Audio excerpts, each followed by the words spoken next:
Be batting eighth and playing second base. And Scott Feldman going after win number 17. It's been a terrific season for Scott. 16-5, only 154 hits in 107 innings. That's a 244 opponent's batting average. He's pitched well against the Angels this year. He's had 3 starts. He's won 2 of them. Solid ERA, has not given up a home run to the Angels. Gave up some extra base hits against Oakland in his last start. He went through 5 innings as well as he's gone through 5 innings all season long, and then just lost his command in the 6th inning. Ended up with a line of 6 1/3, 6 hits, and 6 runs in that game. But for 5 innings, he was untouchable. This is Scooter's last scheduled home start this year. And he has been a much better pitcher on the road than at home. Defensively, Murphy, Bird, and Cruz in the outfield again. Chris Davis moving from first to third, with Michael Young continuing to heal his hamstring. Blaylock at first, and Pudge Rodriguez will be catching Feldman.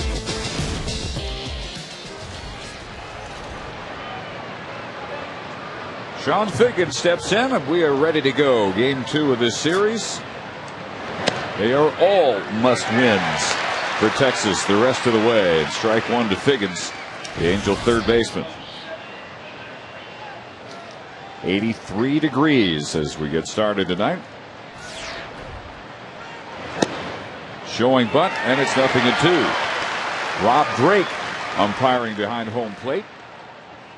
Mike DeMuro at first, Ron Culpa at second, and Dale Scott is at third. For the Angels, 15 games left, including tonight 6 of those against the Rangers. And the line drive grabbed by a leaping Ian Kinsler out at second base for the first out.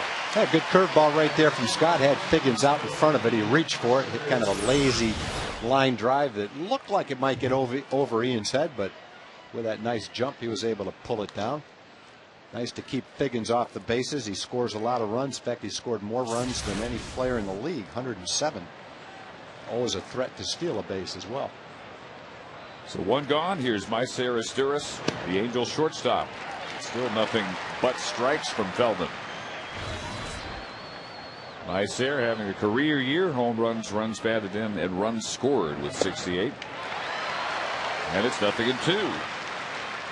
5 pitches, 5 strikes from Scott Feldman so far.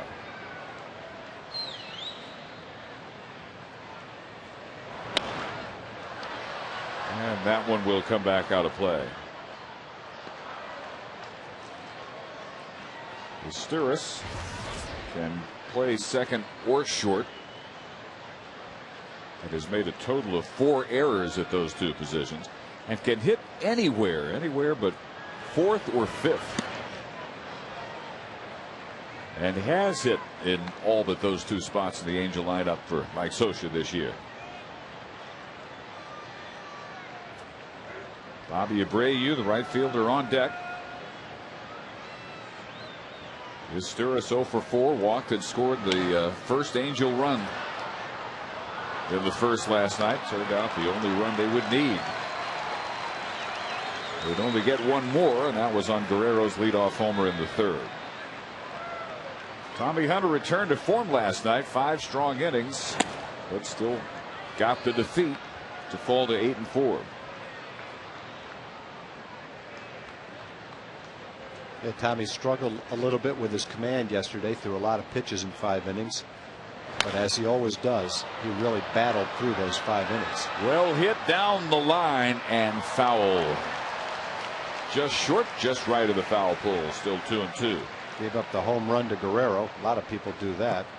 Scored a run in the 1st inning after Guerrero had actually struck out for the 3rd out, but it was a wild pitch. Got past Pudge. Guerrero got to first, and then he scored on a little blue pit. So another 2-2, and just about the same exact seat. Same section at least. And Feldman will continue working to Asturis. Guy hasn't even had time to eat his nachos. He's already got a baseball tonight. Pretty good with this many people here. Got to earn your foul balls tonight. Esteros 1 week past his 29th birthday. And at Barquisimeto, Venezuela. That one is low and fills the count. This time last year, Esteros' season was over. Surgery on his left thumb to repair a ligament in August. Half-brother Cesar with the Baltimore Orioles. And this 3-2 pitch finally playable. Got the cutter right in on his fist. A little weak pop-up, but a tough at bat for his tourist. He's a tough out. He made Feldman spend 10 pitches to get the second out here in the first inning.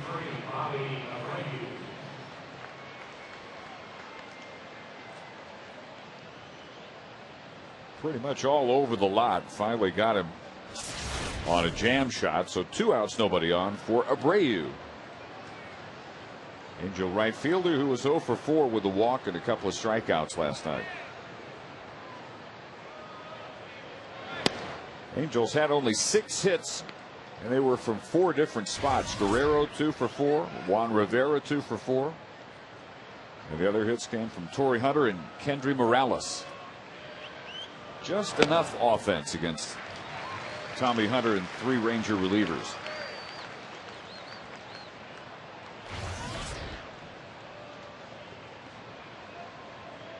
So Abreu at 297.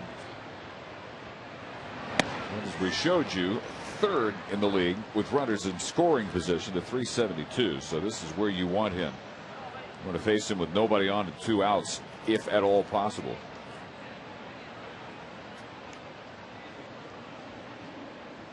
Feldman's 2-1. Another pop up. Another cutter right in off the fist, too. Good pitching right there for Scott. David Murphy handles it in left. It's a 1-2-3. Angel first. The Rangers coming to bat.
They probably like he did. Nothing for the Angels in their half of the first, and now the Rangers. We'll send this Southwest Airlines starting lineup up, and again it will begin with Julio Bourbon leading off at DH, and Andrews followed by David Murphy, one of the very few reasonably hot Ranger bats this week. 326, 4 homers, 8 runs batted in his last 11. Marlon Byrd and then Blaylock batting 5th at first. Ian Kinsler, Nelson Cruz dropped to 7th ahead of Chris Davis and Pudge Rodriguez. Jared Weaver just about statistically the equal of Scott Feldman this year. He's after his 16th win of the year. He's ahead of Bourbon 0-2. A nice ERA. And you're right, Dave, as far as hits to innings, walks per 9 innings, opponent's batting average, they're almost the same. Big difference is Weaver probably has a few more strikeouts per 9 innings, but other than that, they're very similar.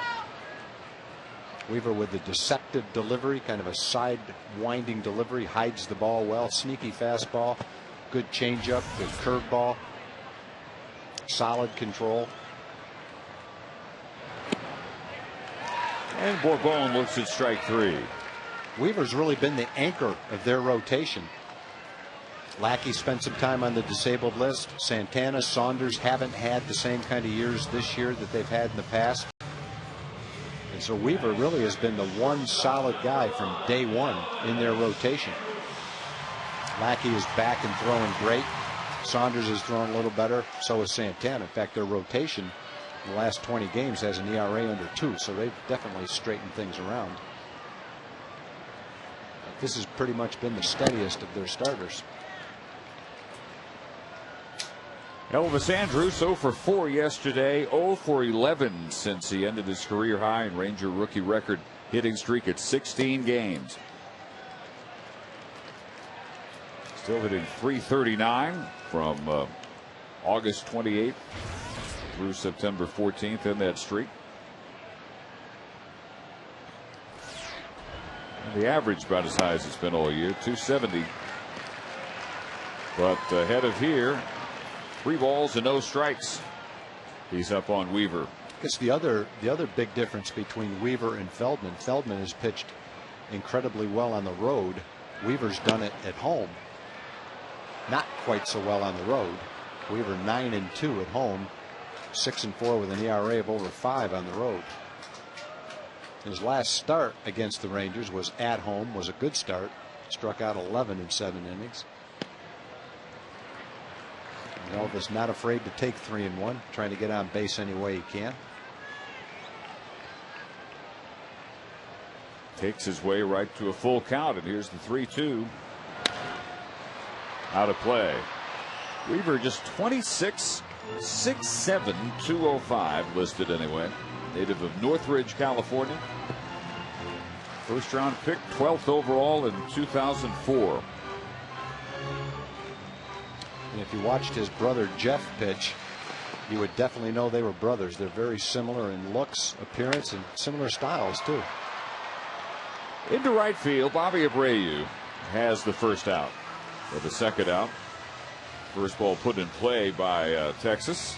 And with 2 gone, Murphy will be the batter as we look at the Angels outfield with Rivera, Hunter, and Abreu. Infield, Figgins, Esteras, Hendrick at second. Morales at first, and Napoli catching Weaver. That's something very rare last night. An error by Torrey Hunter in center field. First time since August 31st of 2007. Ended the streak of 264 consecutive error-free games for Hunter in center field.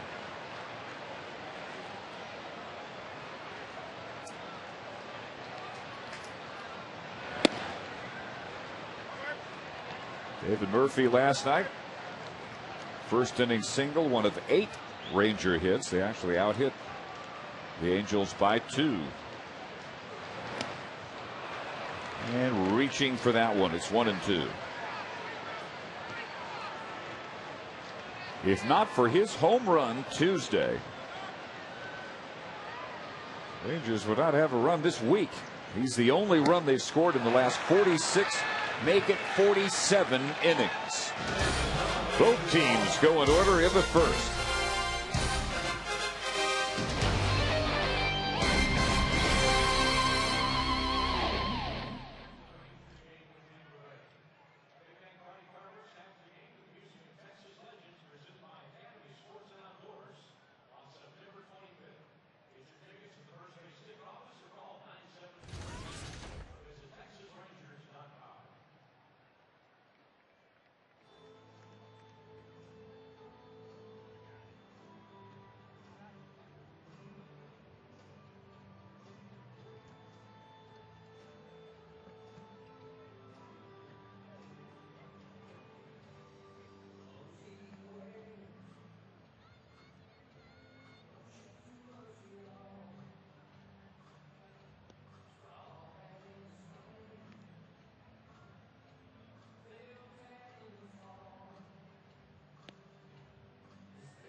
Welcome back live to the ballpark at Arlington. No score between the Rangers and the Angels. I'm Skip Baldwin tonight, filling in for my good friend, Mr. Knox, who is on special assignment, college football. It's time now for our Community Corner. This is very special, sponsored by Fox Sports Southwest and, of course, the Texas Rangers Foundation. Let me introduce you to our Region 10 Elementary School Teacher of the Year. This is Tanya Thornburg from McNeil Elementary School in McKinney. First of all, I have to congratulate you. That's quite an honor. Thank you. It is a great honor. You brought you brought them all up here in the upper deck. I brought a lot of the teachers I work with, lots of former students and kids that I teach with at McNeil. And I have to always put a teacher on the spot. What makes you so special with your students? You know, for me, it's about building relationships with kids, getting to know them and who they are, and helping them be all they can be. Well, we appreciate you, and we appreciate teachers and all you do up in McKinney. Thanks so much. It's a pleasure to be here. All right, it's great. We love the teachers, guys. Back upstairs today, guys. Thank you. All right, Skip, thanks, and welcome tonight as Vlad Guerrero has a 1-ball, 1-strike count leading off the Angels second, followed by Hunter and Morales. And a little chop off his foot makes it 1-2. Guerrero, as we said, the only extra base hit last night for the Angels, and it was his 15th homer of the year leading off the third inning. 407th of his career, and he tied Duke Snyder and Jason Giambi for 43rd on the all-time list with 407. Foul off the fist, still 1-2. One of the all-time Ranger killers, he and Dave Winfield, the only two in Major League history to have 1,000 hits with one team in both leagues. Guerrero, former Expo, and a little weak roller out in front of the plate, and Pudge jumps all over it. A lot of good pitches right there from Scott. Guerrero will swing at a lot of pitches out of the strike zone, and he gave him an assortment of pitches close to the strike zone, but not strikes, including that one. The last pitch was in before that one, jammed him with that little foul ball. That one was down and away. Caught him reaching, and just that little tapper out in front of the mound. So you got a hitter like Guerrero that is such a dangerous hitter. Scott eliminated the possibility of something being hit hard with the pitches he made that at bat. It's Torrey Hunter. Pride of Prosper. Just a little bit northeast of here. Native of Pine Bluff, Arkansas, but he lives in Prosper during the offseason.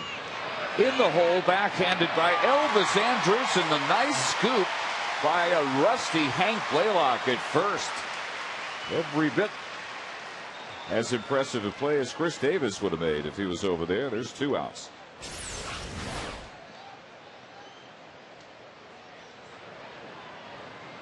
Throw just a little bit offline. That needs every bit of his stretch to be able to keep the foot on the bag, but he did. Those always look like the foot comes off the bag to the naked eye. Then you see the replay, and generally the foot is on the bag when the ball goes in the glove, and then it comes off the bag. Tough to see that, though, as you watch it in real time. Ball 1 to Kendry Morales, the Angels' first baseman. 2 RBIs away from a 330-100 season, batting .301 with 30 homers. Sliding in September, though, 3 for his last 20 and hitting just 200 this month. And way out in front there. Nice changeup from Scott. I think that's the thing that's improved as the season's gone on for Scott. His curveball and his changeup. They just seem to get better and better with each start.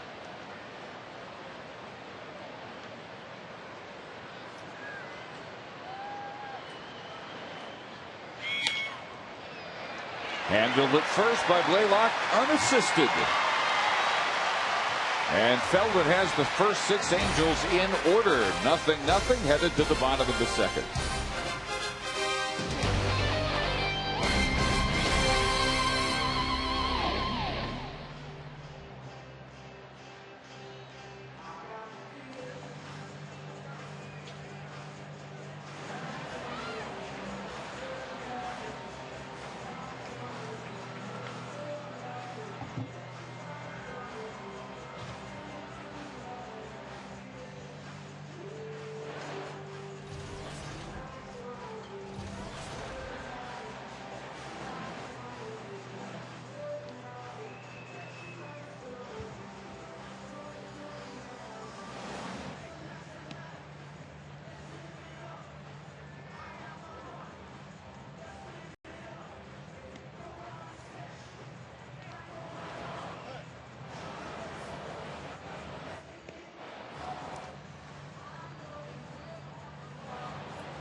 Marlon Byrd leading off the second inning for the Rangers in the 0-0 ball game. Game 2 of this series.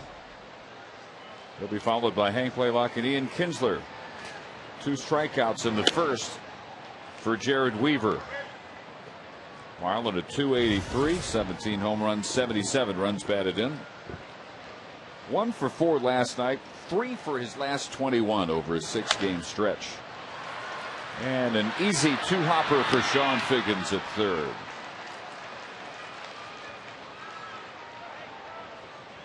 We'll bring up Hank Blaylock, who pinch hit late last night. That was his first action since his last start, and that was almost 2 weeks ago, September 6th at Baltimore.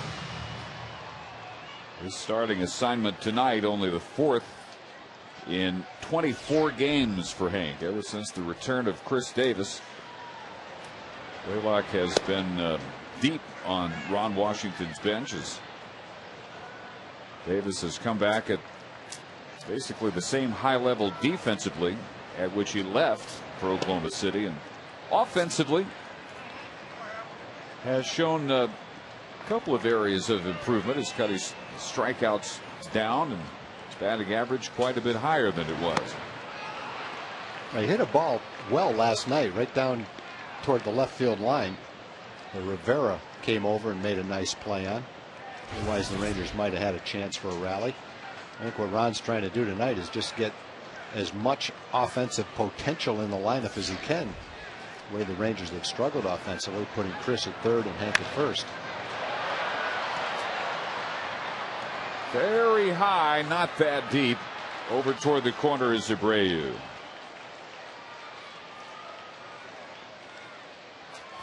And looking back at last night, Rivera is not known for his defense. And when that ball was hit, it just looked like it was going to slice into the corner for a double.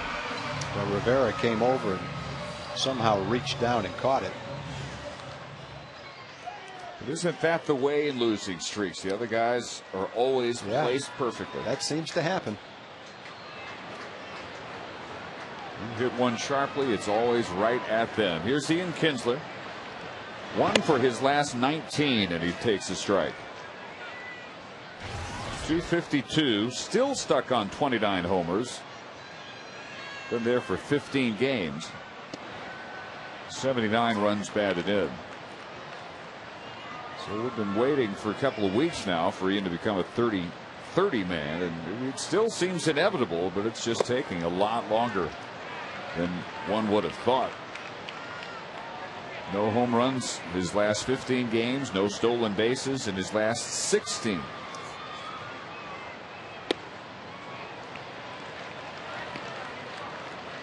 So in the stolen base department, he is still 2 away from 30. But ahead 3-1 here. And a full count. Ian has fallen to 12th in home runs, 8th in stolen bases in the American League. And most of the year has been tearing it up here in Arlington, but his last 8 home games hitting .107. No homers, no runs batted in. Down on strikes. 3 strikeouts through the first 2 innings for Jared Weaver. And through 2 here in game 2, 0-0.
His ERA was 5.37.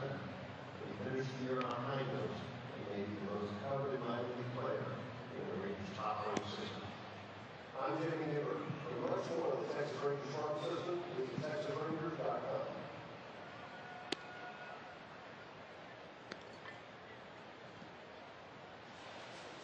Okay.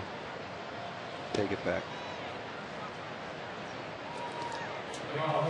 On to the third and the bottom third of the order for the Angels. Juan Rivera, Howie Kendrick, and Mike Napoli. As Scott Feldman and Jared Weaver have been matching zeros so far. Feldman after his 17th win of the year. 6 of his 16 victories have been against the American League West. Only 1 of his 5 losses. He is 2-0 against this Angels club. 3 starts with an ERA of .350. No problem so far getting through the first 6 in their order. And here's the left fielder Rivera, who looks at a strike. Wanted 290, 22 homers, 81 runs batted in. 1 home run off his career high from 3 years ago. Picks out a breaking ball into the left center field gap. Run down on the warning track by Marlon Byrd. Oh, Rivera's a strong guy. He didn't really get everything behind that swing because he was fooled by the off-speed curveball, but it hung a little bit. He got the good part of the bat on it and still drove it 400 feet. Fortunately, hit it high, and Marlon had time to run underneath it. That's almost the exact same pitch that Guerrero hit out of the ballpark yesterday on Tommy Hunter, the high curveball that really wasn't where he wanted it to be. Got away with a hanger. First out here in the third. Here is Howie Kendrick. And another first pitch strike. Kendrick, 26-year-old in his 4th year, native of Jacksonville. Hitting .298. He has been tremendous since being sent down to AAA Salt Lake. When Ruby Gentry turned 100 years old, I'm pretty sure we wished her a happy birthday, and we've done it every year since then. This year, on the 19th, 105 years old. Ruby Gentry from Grand Prairie, Texas, one of the Rangers' best fans. So, Ruby, happy birthday on number 105, and hopefully we'll be here next year to wish you a happy 106th. Ruby's there every year, we know that. That's right. So I'm not worried about Ruby. I'm just worried about the rest of us. Hopefully we'll be here, Ruby. I know you will be. 1-2 to Kendrick. He was hit in 35 of the 44 games he's been back from Salt Lake. In 17 of his last 18 starts, he has at least 1 hit.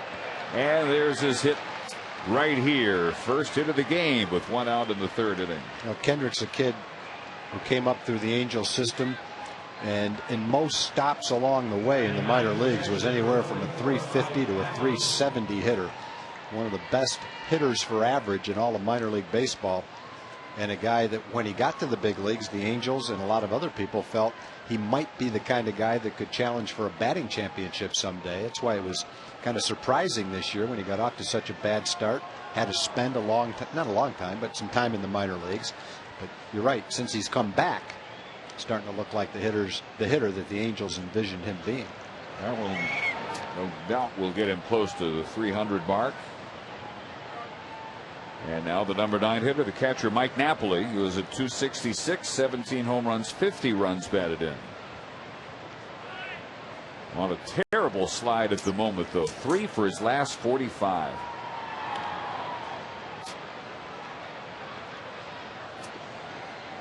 Kendrick has stolen 9 out of 13. This Angel team has 138 stolen bases, second in the majors. And they're the only team with 9 consecutive seasons at 100 or more stolen bases. Nick Scioscia in his 10th year as the Angel manager, the longest tenure of any American League skipper. Brought a National League style to the Angels, having come up through the Dodgers system. And not only have they maintained that style, you have to say that it's been catching way out in front of a good change that time, and it's 1-1. If anything, Tom, the rest of the American League is at least several teams starting to play Mike Scioscia style ball as opposed to Scioscia being pulled over into the American League style 3-run home run type of managing. Yeah, I think Mike, like a lot of managers, manages the team that he has, and the Angels, mainly through their farm system, have developed an outstanding team at the big league level. We'll talk more about that as the game goes on. Double play ball, 5-4-3. Started by Davis, ended by Blaylock. And the one-out single by Kendrick does no damage. Still 0-0.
When you're away from home and can't watch your Rangers, catch the game on your computer with MLB.tv, the ultimate baseball experience, featuring 100 out-of-market games per week on your computer, live or on demand. For details, visit TexasRangers.com, where baseball is always on.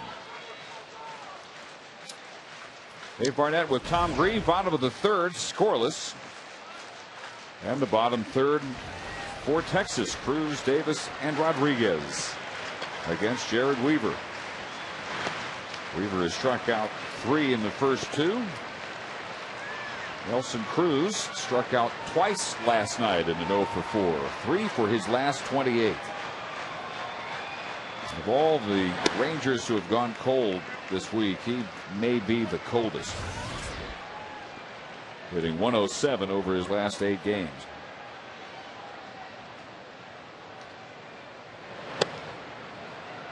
Three balls and no strikes. Rangers now at 1 run over their last 48 innings. 0 for 27 with runners in scoring position during that span. And there's a strike. Weaver's had 2 3-0 counts. He's come back to get Anders. He's come back to get Kinsler. In fact, he struck Ian out on a fastball, usually a pitch that Ian wouldn't have any problem with. On his way to doing the same thing to Nelly now. 3-2.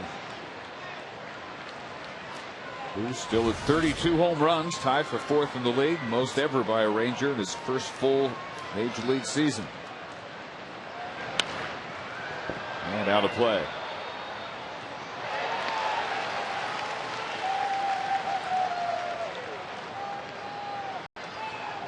The Ranger team that has had no problem, basically has been automatic at putting 800 runs up per season, 13 consecutive years.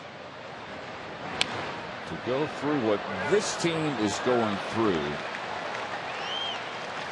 just proves the adage that at some point, if you watch baseball long enough, you will see something you've never seen. Well, all week, night after night, we've seen what we've never seen out of this Ranger franchise.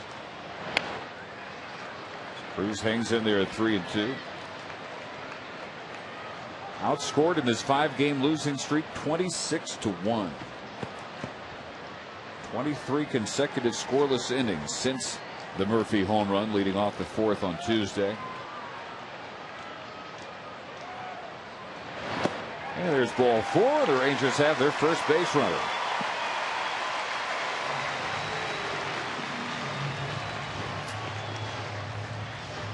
What really makes no sense, Tom, is the fact that the Rangers seemed to be at an offensive peak when they came home.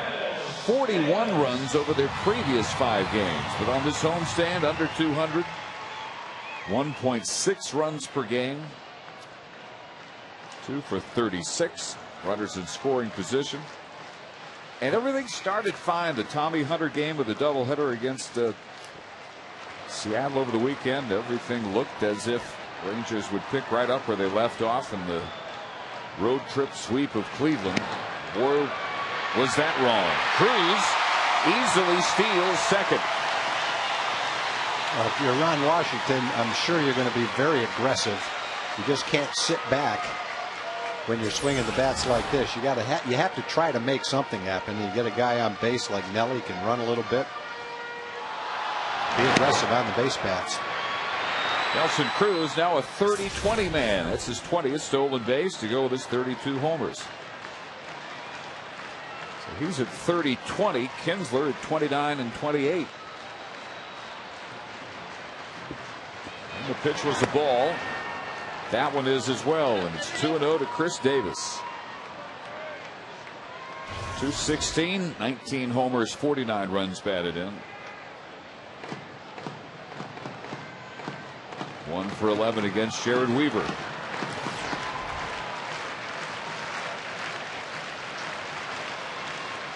And in scoring position with nobody out here in the 3rd. And a little nubber that gets through Esteuras. Here comes a run. Cruz will score with no throw. And the Rangers on the board to take a 1-0 lead. Esteuras just turned that into an RBI double.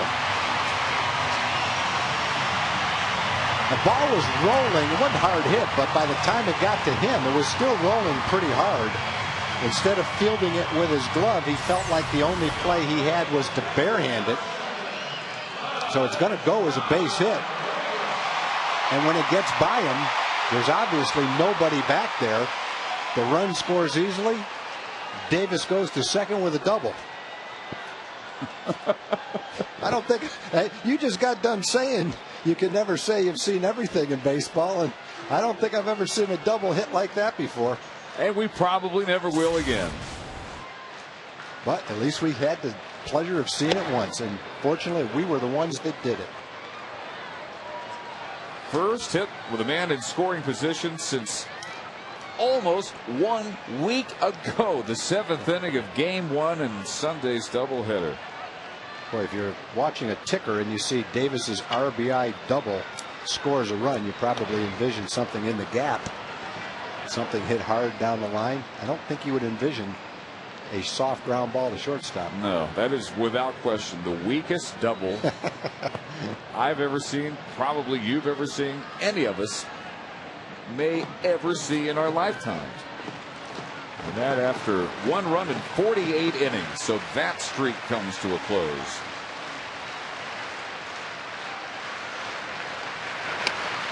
"23 straight scoreless innings since Tuesday have been extended to 25 straight. But that 25 straight is over. The Rangers have a 1-0 lead on their first hit of the game. Soft though it may be. Davis with his 50th run batted in, out at second base. Still nobody out. Pudge in the number 9 hole. Hits one right at Kendrick. Well hit ball by Pudge and good base running by Chris Davis.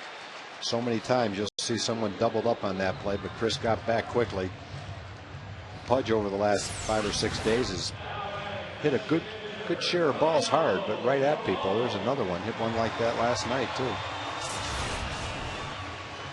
So with one out, top of the order, Julio Bourbon, who was caught looking back in the first. And Pudge was trying to go the other way and move the runner over to third base. Just hit it a little too hard. Instead of on the ground, he hit it in the air, but right at Kendrick. Down low. Bourbon's first major league hit came against this Angel team as a pinch hitter back on July 1st. And since then, he's kept his average above 300, sometimes well above 300. This one has popped up, and it'll be Morales, the first baseman, for out number 2. Chris Davis still at second base. And now Elvis Andrus. First time up, fly to right. And now 0 for his last 12.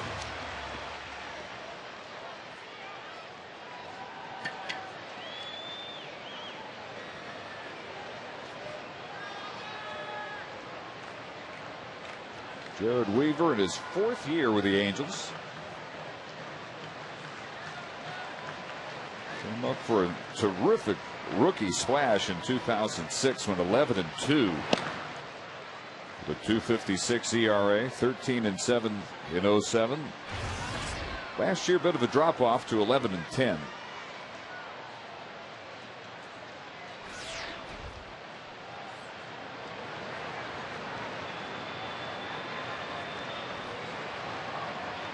The 0-1. Good eye by Elvis. And 1 ball and 1 strike. David Murphy on deck.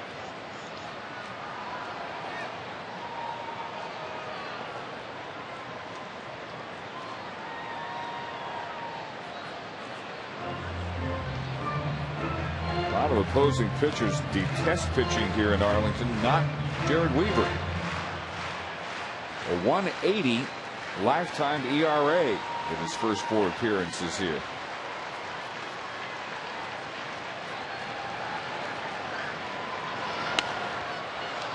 Back foul, 1-2. And Tom, I would have to think that has something to do with the fact that Weaver is such a low ball pitcher. He really doesn't have a style that plays into the jet streams and the windblown home runs that can happen here. No, I don't think he does. And he also gets his share of strikeouts, too. He's had 164 strikeouts in 194 innings.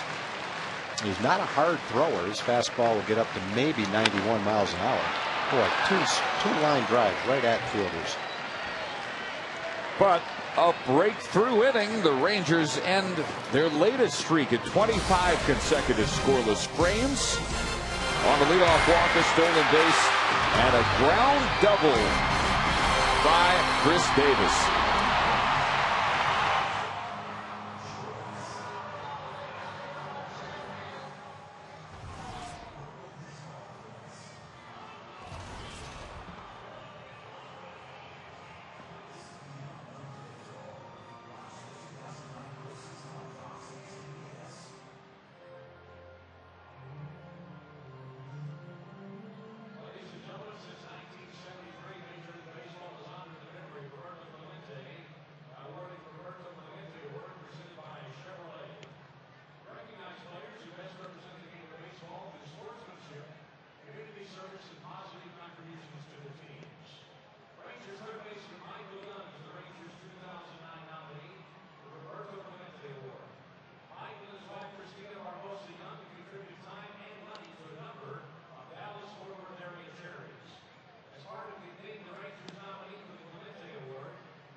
1-0. The Rangers lead. Let's check in with Skip Baldwin. Hey, thanks, Dave. I've got the Bart man here. This is Bart Millard, the lead singer from Mercy Me. And you turn around real quick. Show everybody. Oh, you are the Bart man. Hey, I tell you what, you're lucky. I got up here and you said, that run thanks to me, right? Yeah, that's right. Yes, that's right. 10,000 people see the pregame concert. That had to make you feel special. Yeah, it was pretty awesome, man. Being from here and doing this every year, it's been a really awesome thing. So it was a blast. And Josh Hamilton, a special part of your group in the relationship with the I Am Second group. Yeah, Josh is a dear friend of ours and has been since he was with the Reds before he came here, and it's been cool to be affiliated with I Am Second and what they do as far as get people getting through drug abuse and family abuse, and just teaching them that other people are more important than themselves, basically. Absolutely. Hey, thanks so much for being here, Bart. Man, now my pleasure. We got to stir up some more runs, right? Oh, yes. You got to get them going. All right, guys, Dave, back to you. All right, and Sean Figgins at the plate, showing bunt. Did not go, according to Dale Scott at third.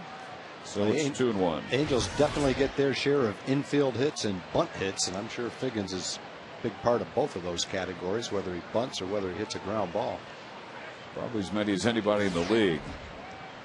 The Rangers also giving the Angels their share of atom balls. Line drives right at the defenders. In this case, Figgins right at Feldman. So maybe that'll leave it up. Figgins began the game lining to Kinsler at second base. So he's 0 for 2, 1 gone in the fourth. Dave, on a sad note, our condolences go out to the McKee family for the loss of a great Ranger fan, Edgar McKee. Sorry for your loss. Ball 1 to Isturis, who popped to second back in the first.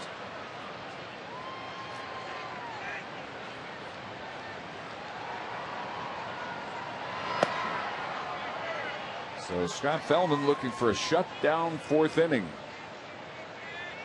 Given a 1-0 lead.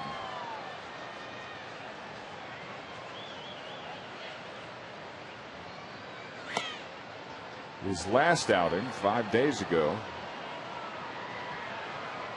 he was about as sharp as we've seen him through 5 innings. He's working on a 1-hit shutout until the 6th. Derek Barton led the 6th for Oakland with a double. And then suddenly, Scott completely lost all sense of command, and he walks his Isturis here. First walk of this game. But in that 6th inning, double infield hit, 2 more doubles, a walk. And after hitting a couple of batters, giving up a base hit in the 7th, he was gone. He went from a 1-hit shutout through 5 to 6 in a 3rd inning, 6 runs on 6 hits, and lost 9-0. And starts Abreu with the strike. And Tom, I think as we look back at the week, that more than any other game really took the wind out of the Rangers' sails. Scott had pitched so well through 5 innings, and with the streak that he was on, it was kind of hard to predict that the 6th inning wouldn't go his way. But I don't care who the pitcher is, you're going to have innings that don't go your way. Best pitchers in the league have innings like that. Scott is definitely one of the best pitchers in the league. Rangers up until then were within 4 of Boston in the wild card. 6 behind the Angels. They really haven't lost that much ground to the Angels, because the Angels have had a difficult week themselves. They had a makeup game at Yankee Stadium on Monday. They lost that. Then tough series at Boston. But they've gotten away with their losses because the Rangers have had nothing but losses in their last 5. There have been opportunities every night, just about, for the Rangers to make up ground. And mathematically, the chances are still there if the Rangers can pull off one of the great finishes in the history of baseball. Mathematically, it is possible, but the first thing that's got to change is their ability to score runs. So putting a go-ahead run up in the 3rd, a start, but only that so far. 7.5 games, is the margin beginning play tonight. And the problem is, with each game, there's one less game to play, and gaining a game every day almost becomes more and more important. Breaking even is definitely in the Angels' favor on a daily basis, because eventually time's going to run out. Good changeup right there from Scott. Got Abreu. Real good changeup.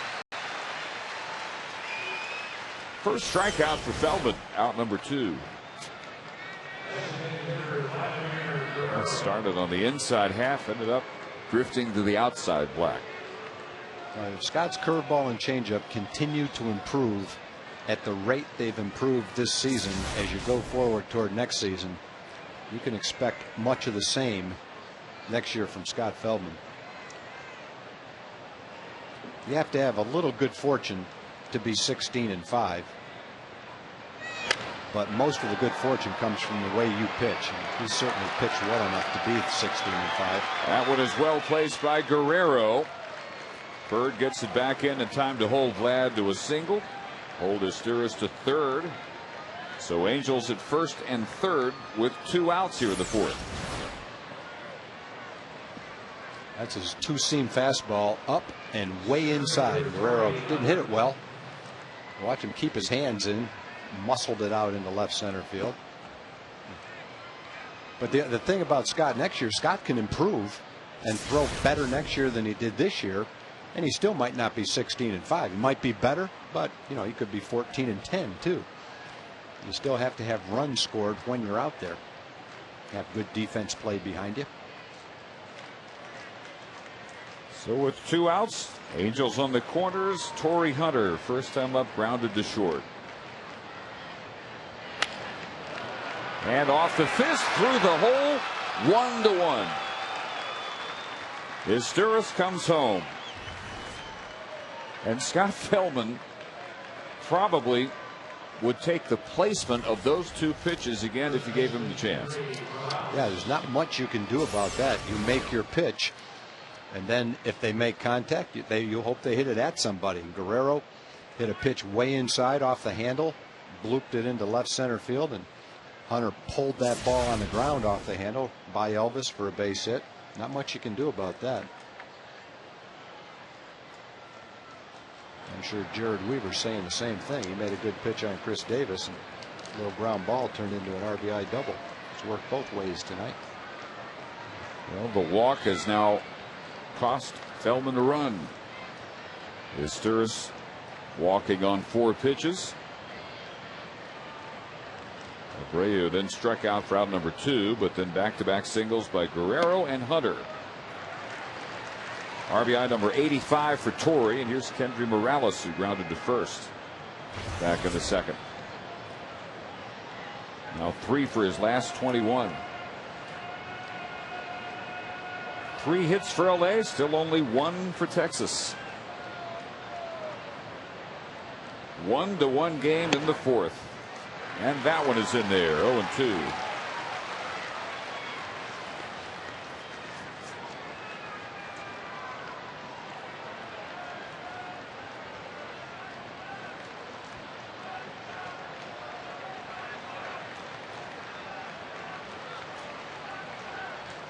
Feldman working pretty quickly when the bases are empty. Very carefully here with first and second. And he got him on strikes. His first 2 strikeouts come here in the 4th, but so does the first Angel run on a walk and 2 hits.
Texas Rangers baseball is brought to you by the Ford F-150. It's not just a pickup truck, it's a Ford F-150. And by Southwest Airlines. Go to southwest.com, grab your bag, it's on. Dave Barnett with Tom Greaves. Bottom of the fourth now in a 1-1 game. And David Murphy to lead things off for Texas, followed by Marlon Byrd and Hank Blaylock. The Rangers getting their first run after 25 consecutive scoreless innings on a walk, stolen base, and a double by Cruz and Davis. Chris Davis driving in the Ranger run, but immediately the Angels get it right back on a 2-out RBI single by Torrey Hunter, scoring Maicer Isturis, who had walked. And 1-2 to Murphy, a strikeout victim his first time up. So there have been only 2 walks in this game, and both have come home.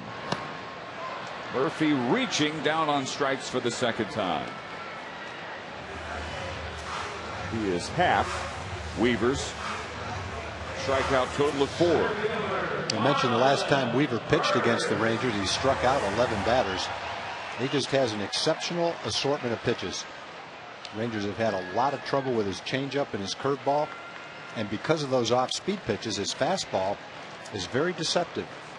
He's got an excellent delivery that hides the ball, makes it tough for the hitters to pick it up. And even though he's not throwing 95 miles an hour, a lot of times the way the hitters swing at his fastball, it looks like it's 95 miles an hour. And that's the name of the game, not the number on the radar gun, but the way the hitters react to your pitch. Marlon Byrd, first time up, grounded to third. 3 for his last 22. You know, all year we had talked about Marlon being the most consistent Ranger. He had not gone more than 2 straight games without a hit until about a month or so ago, and then he had the 2 for 28 spell. But then he followed that with an 8-game hitting streak. Looked like Marlon was Marlon again, but tonight is the 7th straight game following that 8-game hitting streak in which he has struggled. And part of that coincided with physical ailments, the kidney stones that he suffered in New York. One of the last couple of road swings the Rangers took. Well, let's see if the Rangers can get the same result out of this walk that they got out of the last one, when Nelly Cruz led off the third with a base on balls. Stole second and was doubled home by Davis, who hit a little roller out to Isturis, who tried to barehand it short, missed the pickup. By the time anybody had caught up to it, it was a double, even though it traveled maybe 100 feet out into shallowest left center field, all on the ground. One of the strangest doubles you'll ever see in your life. And as Byrd is back at first, here's Hank Blaylock, starting for the first time in almost 2 weeks. And he flied to right his first time up tonight. Just his 4th start in his last 24 games. Going after the first pitch, that one into shallow left field for Juan Rivera, and he has out number 2. A couple of people to thank for the goodies that were sent up to us today. Steve and Karen Hopkins from Midland, Texas. Thanks very much for the couple of bags of delicious goodies you sent up. And Carol Dale from Caddo Mills ISD. She was one of the teachers of the year that the Rangers honored today. There's a number of very fine teachers at the ballpark today. Carol sent up a great batch of brownies. She adds that her sons baked this recipe for the state fair and won first place. So Carol, thank you very much. The brownies were delicious, and congratulations for being one of our teachers of the year this year. 2 outs with Byrd on first, and Ian Kinsler. He struck out on a 3-2 pitch, ending the second.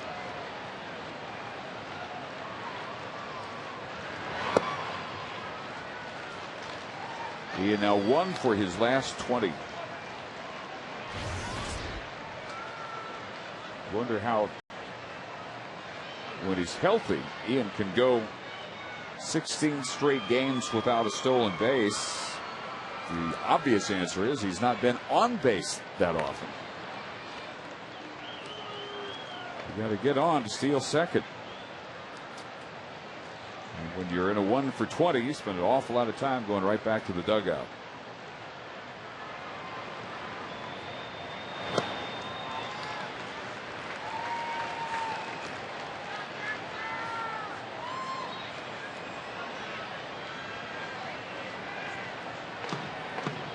Two and 0 here.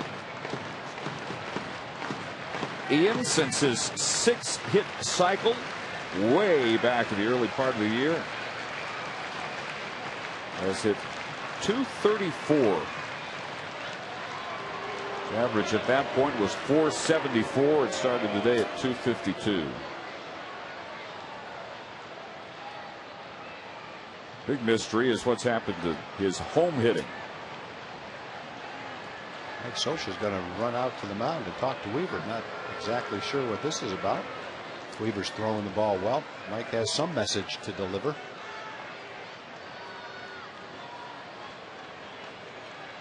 Yeah, the fact that it's the manager, not the pitching coach, Mike Butcher, tells you that whatever it is, it's important enough that Scioscia wanted no middleman involved. Scioscia has a presence about him when he makes a visit like that. I think he caught their attention, and it wasn't to ask how they were doing either. No, he tells you how you're doing. I think he had a specific direction in mind. Not saying he was mad or anything, but he went out to deliver a message, that's for sure. He's the one that lets you know how you're doing, if the batters aren't already. And Weaver finally to the plate, and that one is low. 3 balls and no strikes to Kinsler, with Bird at first after a walk. He's there with 2 outs in a 1-1 game. Yeah. Not saying he was mad, but let's put it this way. He does not look happy. Fortunately, we don't have any lip readers watching the program tonight. If we do, we apologize. The 3-0. Swinging away with the green light into center field, and it falls in front of Hunter. Bird will be held at third. So on the green light 3-0 pitch, Kinsler finds a nice spot for that bloop to land. Hunter wasn't going to catch that ball anyway, but he took a bad jump. He took a step back. It was one of those plays that can be tough, even for someone as great as Hunter. Pitch, you take the big swing, but you hit it off the end of the bat. It looks, with this kind of a swing to the center fielder, like the ball's really going to carry. But when it's hit off the end of the bat like that, it doesn't carry. And the step back that Hunter took made it impossible for him to catch it. But based on where the ball landed, I don't think he would have caught it anyway. So with 2 outs, first and third, Nelson Cruz now. This would be a great time for him to come out of his little extended slump. 3 for 28. Last time up, led off the third with a walk. Stole his 20th base of the year. And on the slow roller to short that got under his stirrups and went for a double by Davis, he came home. Fouls this one back.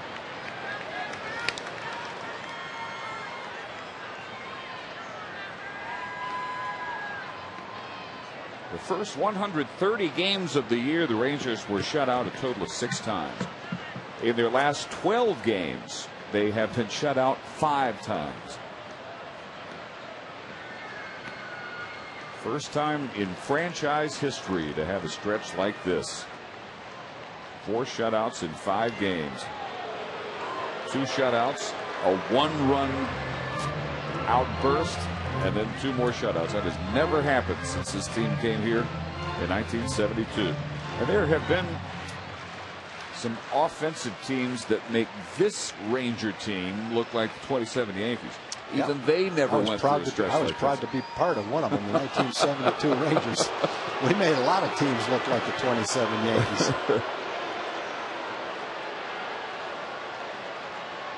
Well, that is part of what makes this so bizarre. This generally is going to be looked at as an underachieving Ranger offense this year. Even so, no one would have anticipated a week like this. Well, as you've already said, things happen in baseball that you really can't explain. All you have to do is go back a couple of years ago when the Rangers scored 30 runs in that game against Baltimore. How do you explain that the Rangers were the team that would do that? And it's pretty hard to explain the last 5 days either. But those things happen. Well, on the pace of this week, it would take an entire season for the Rangers to get to 30 runs. I think I'm mathematically correct there. Yeah, it'd be close to it. Chance to break this tie here. The 0-2 pitch is down low, and taking second is Ian Kinsler, and finally a stolen base, number 29 for Ian. His first stolen base in 17 games. Well, Napoli thought this was strike 3. I also don't think he had any chance to throw Ian out, but I have to think that's what they're talking about right now. So Ian is a 29-29 man. 1 homer, 1 steal from history. He's the third second baseman ever to have a 30-30 year.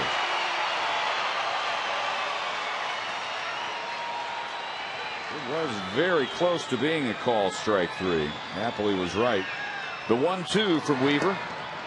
Low as well. And now 2 men in scoring position. Well, the Rangers were 0 for 27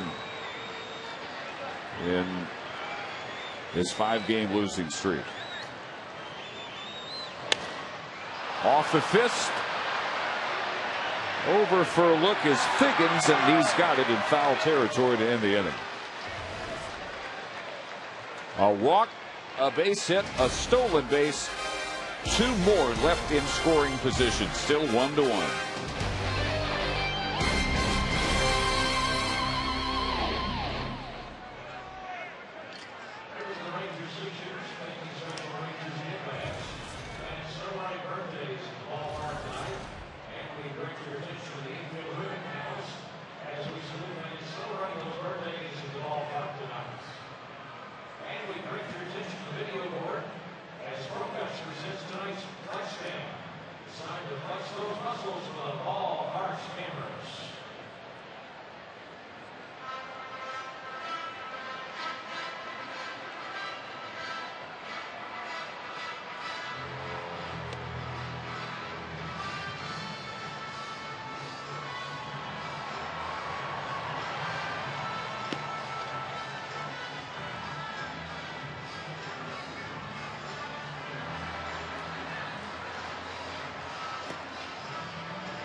Taking off. Nice to meet you too. Good to see you.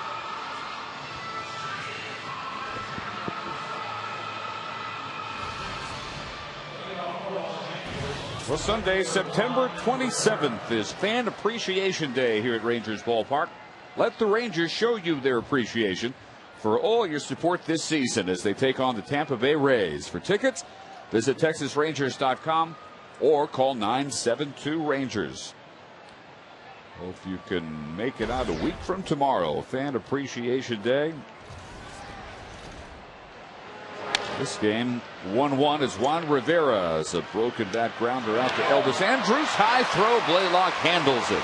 A little bit careless right there by Elvis. He had plenty of time, and he was fortunate that he did, because Hank went way up in the air and came down before Rivera got to first base. Rivera, not an exceptional runner.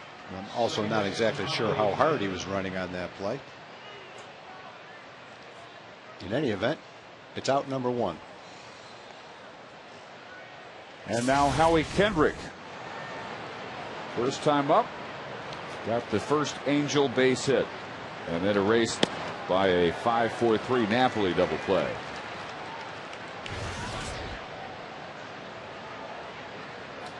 Only Angel run came to the next inning, the 4th. The curve, but stays high, 1-1. 17 of his last 18 starts. One of the hottest hitters in the American League. Way out in front of that change of pace, and it's 1-2. A lot of hitters are going to have a hard time hitting that curveball. That ball changed speeds and had great movement on it. Broke down and away to Kendrick. And a good sinker. See you later. 93 miles an hour right at the knees. Feldman has his 3rd strikeout. See Pudge set the glove down there, and the ball comes back toward the plate a little bit, but the movement that it had and the fact that it followed up such a good curveball caught Kendrick looking. Scott Feldman in a return to form. This is the point at which last time out he was looking at a 1-hit shutout. Just about that same level of stuff tonight. Mike Napoli ended the 3rd with the 5-4-3 double play following the Kendrick single. Right center field and hit well and gone. Number 18 of the year for the Angels catcher. He breaks the tie. It is 2-1. Well, Scott has thrown several really good curveballs today. That wasn't one of them. That ball stayed up, much like the ball that Guerrero hit out of the ballpark yesterday. This curveball, he wants it down and away, but it pretty much catches the middle of the plate, inside part of the plate. And Napoli, who'd been struggling, got a pretty good pitch to hit, and he's a strong guy. 18 home runs for him now. Back to the top of the order, and Figgins takes a strike. Off the bat, that looked like it might possibly be playable for Berta Cruz. Just kept carrying and carrying. And now Napoli has his 61st career home run. That ties Benji Molina and Lance Parrish for the Angel club record for catchers' career homers.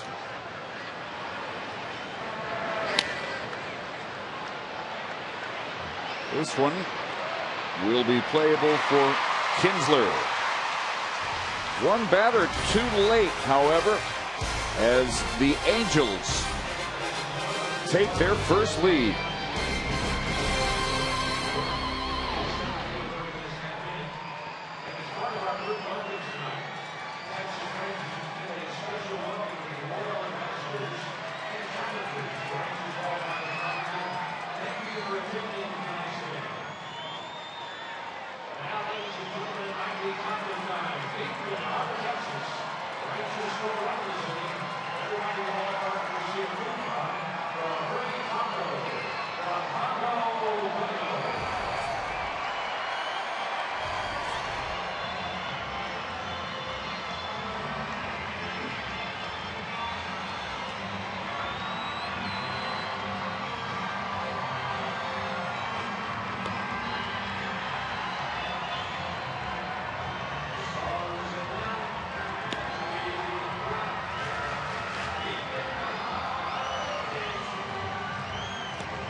Bottom of the fifth at jam-packed Rangers ballpark at Arlington. Preceded by a North Lawn concert by Mercy Me. One of the biggest crowds of the year. And for a while, they were enjoying a 1-0 lead for all of 1/2 inning. The Angels with single runs in the fourth and fifth have tied it and now taken a 2-1 lead thanks to the home run to the Ranger bullpen by the catcher Mike Napoli. So here in the bottom of the fifth, Chris Davis, Pudge Rodriguez, and Julio Bourbon against Jared Weaver. Pitch number 69 for Weaver. And now 41 strikes against 28 balls. Davis with one of the 2 Ranger hits in the books as a double. If you actually saw it, then you know it was a double in name only. A little slow roller that the shortstop Isturis tried to barehand. And unable to do so, it went into short left field. This one goes to deep left field, but is tracked down right in front of the Angels bullpen by Torrey Hunter. On a ball that Chris had to reach for. Give it a pretty good ride, 390 feet to left center field. So strong, and I think if he got a little bit more of that ball and didn't get underneath it quite so much, he still might have driven that into the Angel bullpen. Yeah, for that one, he gets an out. For the ground ball, and he barely got any contact at all. That was an RBI double. And now Pudge Rodriguez.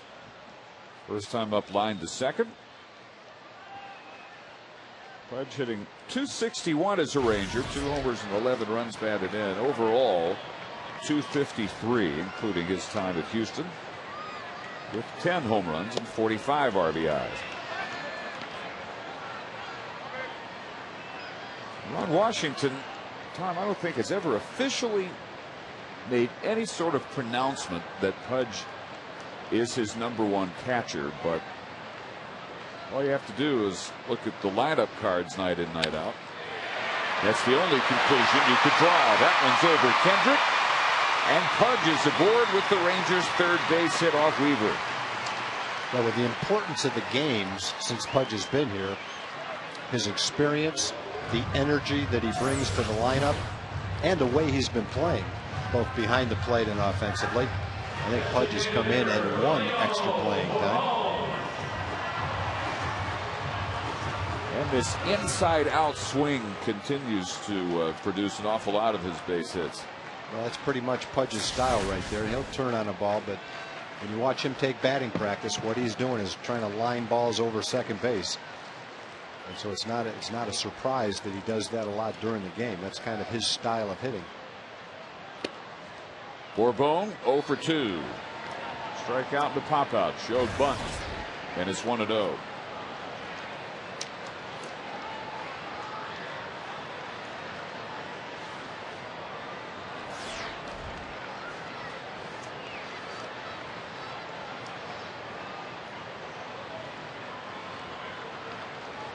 Not showing bunt here. 1 ball and 1 strike. Well, the scoreless inning streak, which ended in the third and reached 25 straight, the longest by the Rangers since 25 straight in September of 2004. Right at 5 years ago, they had a stretch like this.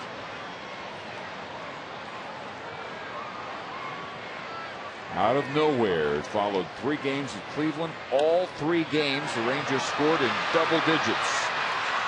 Weaver just in time to Kendrick covering first. And Pudge advances to second with 2 outs. And there's no way they were going to get him if it was only the pitcher and first baseman involved in that play. They were lucky that Kendrick anticipated that he might bunt, was cheating over toward first base, and was there able to cover first base. Otherwise, that's a base hit.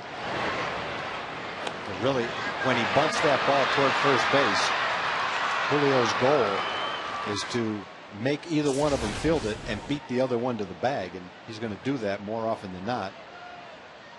Unfortunately, Kendrick was able to get over and cover the bag himself. So sacrifice number 5 for Julio, and here's Elvis Andrus. That one down low. Elvis is 0 for 2, a fly to right and a liner to third. 0 for his last 13 now since the end of the 16-game hitting streak.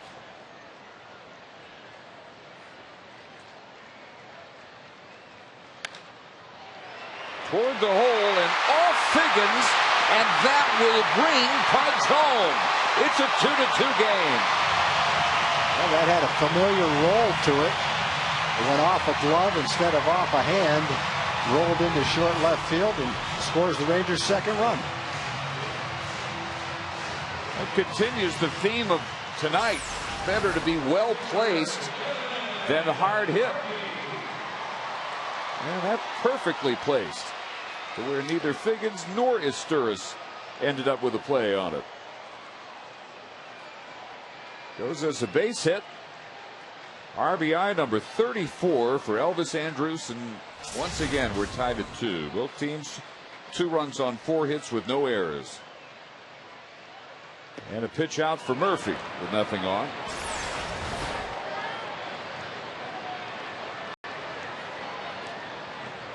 Just a little bit higher hop than Figgins anticipated.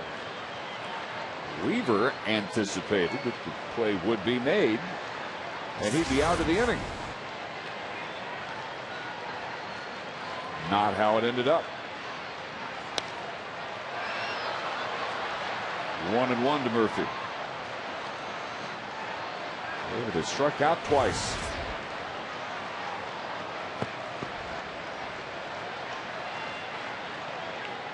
It is something for almost an entire week to be your team's offense with one swing of the bat. Leadoff home run in the 4th inning Tuesday, the only Ranger run in a 5-game stretch. The more you say it, the more surreal it sounds. 41 runs scored over the previous 5 games for Texas.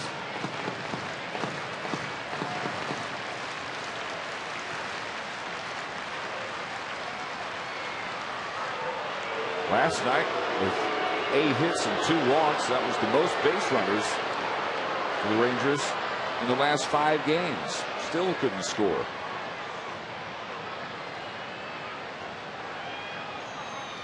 Tommy Hunter, most nights would have had an easy victory.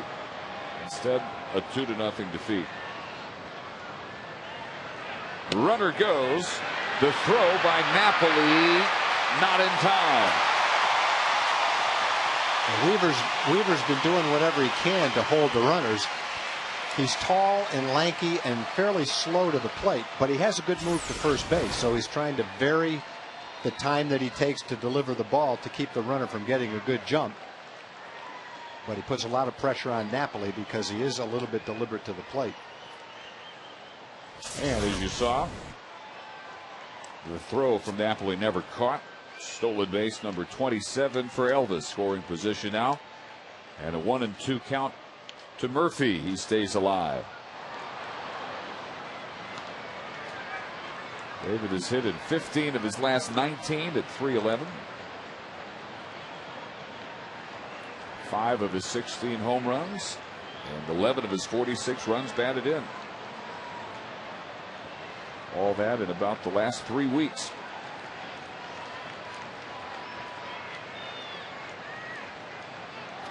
Andrus, that lead off second with 2 outs. The 1-2 pitch will come back left side and out of play. And after day after day of nothing but leaden gray skies and rain, followed by more rain, suddenly we look up and a multicolored sunset above Rangers ballpark. All the colors we've been deprived of the last week or so. All the light blues and pinks and some dark grays. But just a gorgeous night. Started in the early 80s, right at 80 degrees here. With the bottom of the 5th, the Rangers trying to break a 2-2 tie. That would be a tough play for Kendrick. In time for out number 3. But the Rangers get a run on 2 hits, a key sacrifice in there as well, and a stolen base. And after 5, we're tied at 2.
Bud Light presents Jack Ingram, country music recording artist, on the North Lawn after the 12:05 Rangers-Angels game tomorrow. Be sure to wear your red for the Red Out weekend finale.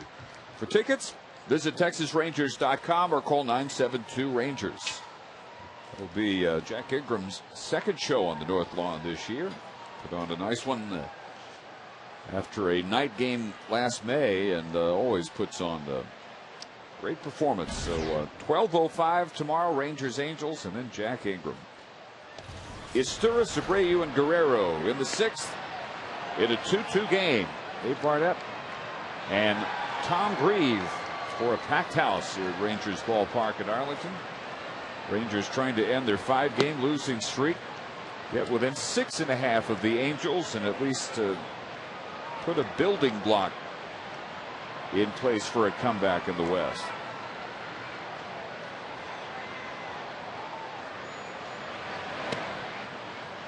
Two balls and a strike. The Angels shortstop has popped up, walked, and scored their first run back in the 4th on a 2-out single by Torrey Hunter. 2-2.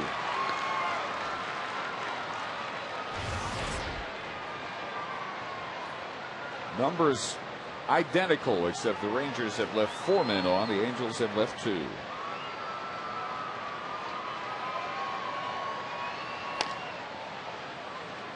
And chop foul.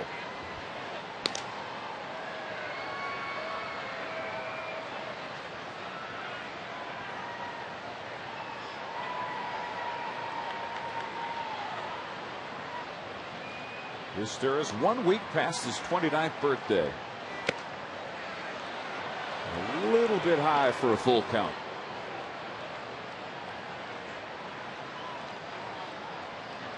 I say are the only Angel in their history ever with the last name beginning with the letter I. And he chops that one off his leg. Still 3-2. Originally signed by the Indians at age 17. Then went to the Expos in 2004. The Angels the following year, along with Juan Rivera in the Jose Guillen trade.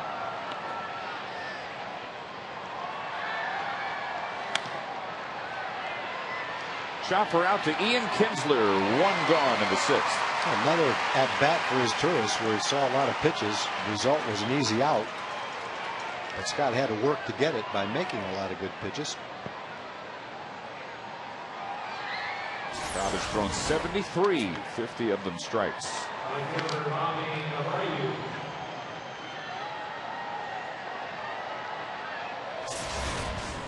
Everything one corner or the other. Izturis is 0 for 2. So is Bobby Abreu. who flied to left to end the first and struck out his next time up.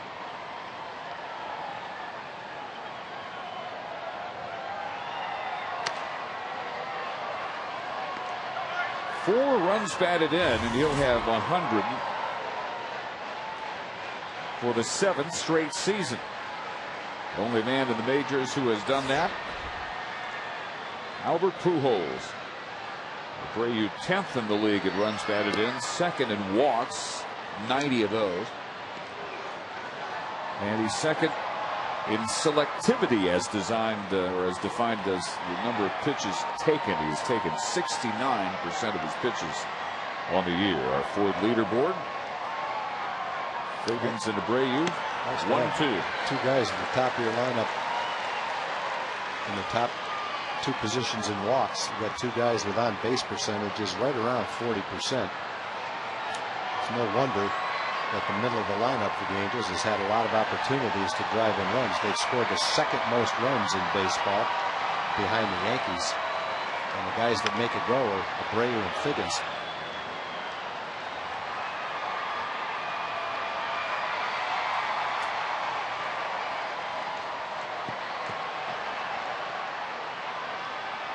In today's game, salaries being what they are, if you can get a guy with a 40% on base percentage who will knock in 100 runs, steal 30 bases for you, you're going to feel like you're getting your money's worth for $5 million, and that's what the Angels signed Abreu for on a 1-year contract. Oh, that's gold on 2 feet there.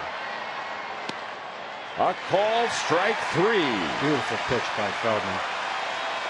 Abreu didn't like it, but that was a good pitch. Of course, we might be tilted toward the Ranger point of view a little bit, but watch Pudge's glove. And it did catch the rectangle. Looked like a good pitch all the way. Perfect. The movement on it and the location fooled Abreu, but didn't mean it wasn't a strike. Oh, yeah, that angle really backs it up. Right there at the hollow of the knees, as defined in the strike zone. 2 outs for Guerrero. Guerrero bounced out in front of the mound, thrown out by Pudge, and last time up singled.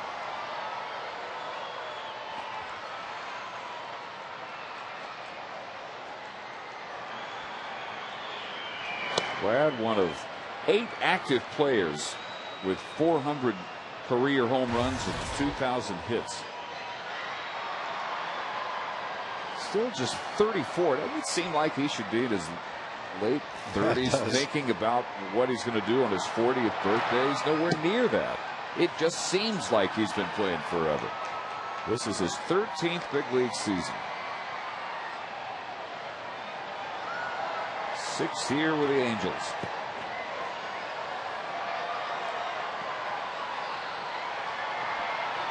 It always seems that way because he's almost a 400 lifetime hitter against Ranger pitcher.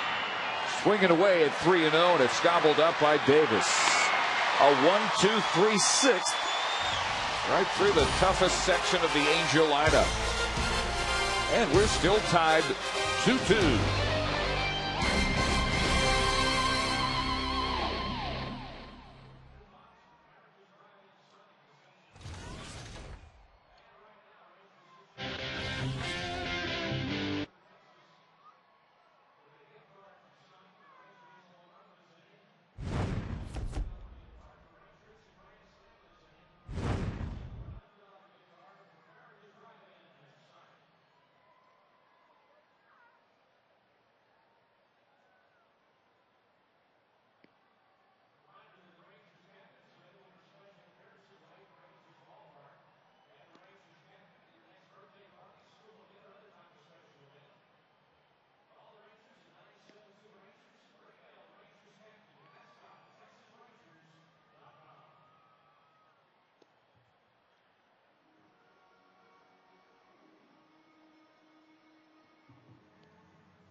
Time for the Sonic Slam Inning, brought to you by Sonic. Tonight's jackpot worth $1,200 plus 2 tickets to a Rangers game at dinner for 2 at a Sonic Drive-In. Tonight the Rangers are hitting for Roselle Kruger from Cedar Hill. If the Ranger hits a grand slam during this inning, Roselle Kruger wins $25,000. You can register at any North Texas Sonic restaurant. And with our fans from north of the border on hand, it's Marlon Byrd, Hank Blaylock, and Ian Kinsler against Jared Weaver. 2-2 into the bottom of the 6th now, matching 4 hitters by Feldman and Weaver. Byrd is grounded out and walked.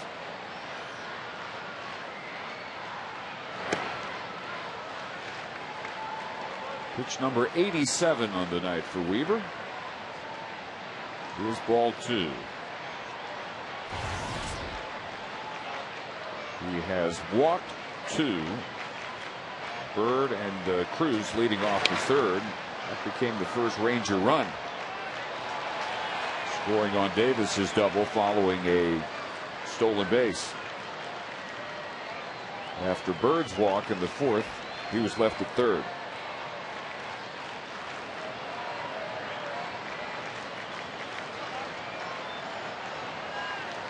The 2-1 pitch. Backhanded by Figgins. 1 out of the Rangers' 6th.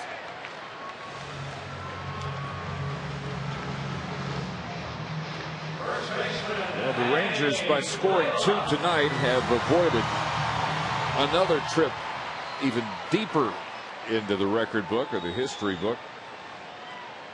Last team to score only 1 run over a 7-game stretch. Let's go back to before the Houston Astros were the Astros. As Blaylock takes on 1963, they were still the Houston 45s, and in June of that year they went through a 7-game stretch when they scored only 1 run.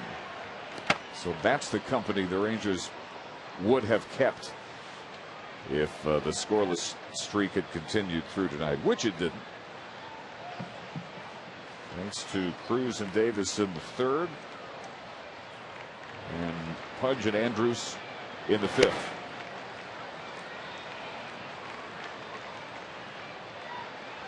Well, those must have been some miserable games. Full stadium, famous for mosquitoes the size of dragonflies. In the dead of summer. Deep drive, center field. Hunter looks up. It is on Green's Hill, and Hank Blaylock gives the Rangers a 3-2 lead. A good call on the lineup tonight by Ron Washington. He wanted to get a little more offensive potential into the lineup for tonight's game, so he moved Chris Davis over to 3rd base, gave Hank the start at 1st. And Hank rewards him for that choice for that home run to dead center. And Roselle Kruger is rewarded with $1,200 plus 2 tickets to a Rangers game at dinner for 2 to Sonic Drive-In. Roselle a winner in tonight's Sonic Slam Inning. A fastball right in the center square. And it went right into center field for a home run. Down the middle to Kinsler.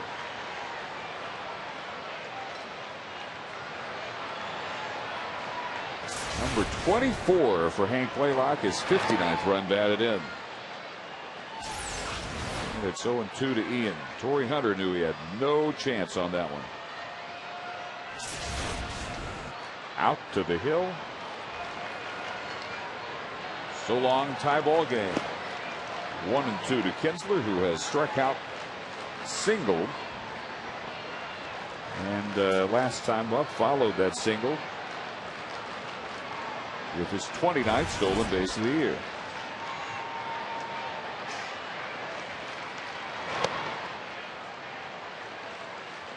Two and two. Nelson Cruz on deck.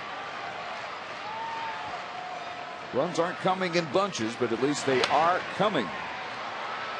That one hit right to Asturis, and there's the 2nd out.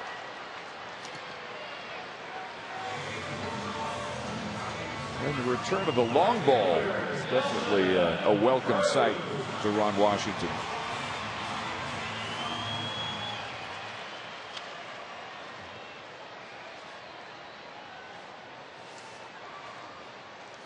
And we'll see if it's contagious. Usually those things tend to come in bunches. And Nelly Cruz is definitely overdue. He has been sitting on 32 homers for a while. Second in the league in home run ratio, is averaged a homer every 13.5 at bats. Should get a good one to hit here at 2-0.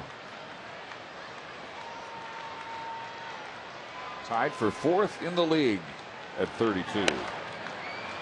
Got a good one to hit. Didn't put a good swing on it, however. Thrown out by Kendrick. But the Rangers break the tie on Hank Blaylock's 24th home run of the year. And we go to the seventh. The Rangers 3, the Angels 2.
Our Southwest Airlines game summary.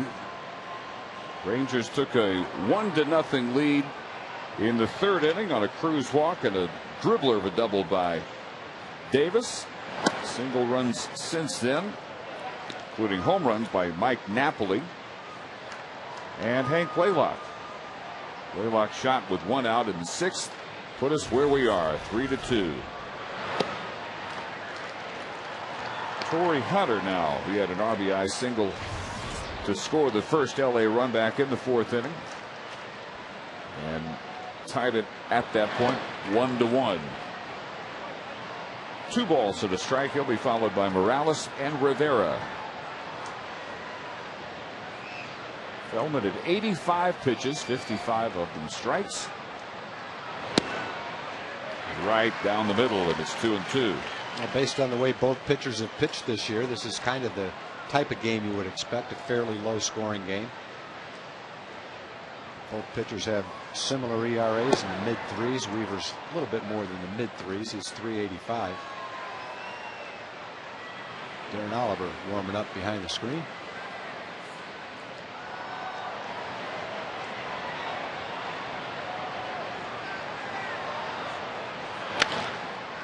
Ground ball right to Andrews. Second time Hunter is grounded out to Elvis. He's 1 for 3.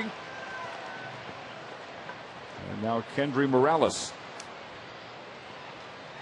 Well, Morales, one of the best under the radar players, especially for first baseman in the American League and maybe in all of baseball. He's going to have a 300 year or right at it. 30 home runs and somewhere around 100 runs batted in. He's just 2 away from that milestone. Top 8 in the league in homers, top 7 runs batted in, 3rd in slugging, 4th in extra base hits. He was the August American League Player of the Month. And yet, if you ask someone who considers him or herself to be a follower of baseball, up on the sport, who Kendry Morales is, I'm not sure very many of even true baseball fans could correctly identify Kendry Morales. Even where he plays, much less that he is one of the top players in baseball at his position. Maybe just because he's surrounded by so much talent. That one ripped right to Blaylock for out number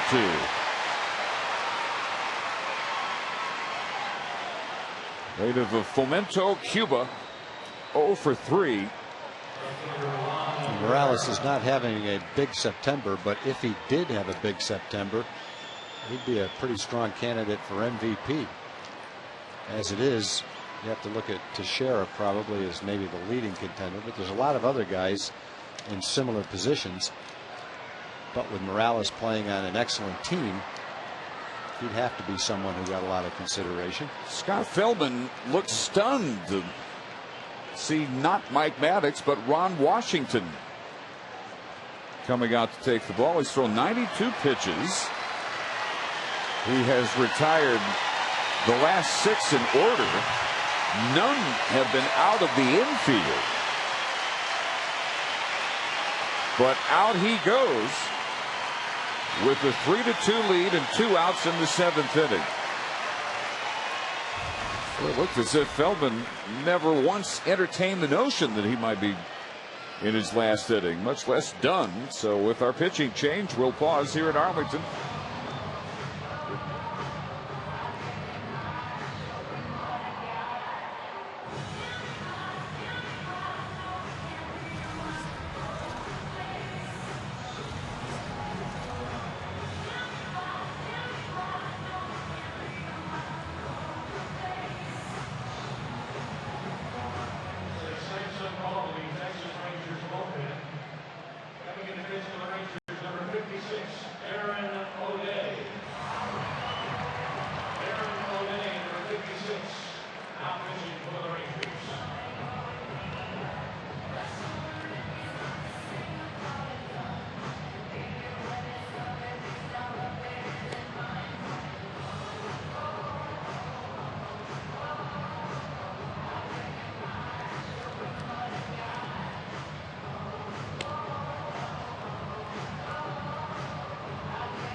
Well, with 2 outs in the 7th inning, Scott Feldman was sailing along. He was ready to pitch to Juan Rivera, who was 0 for 2 against him. Suddenly he looked up, and coming his way was Ron Washington.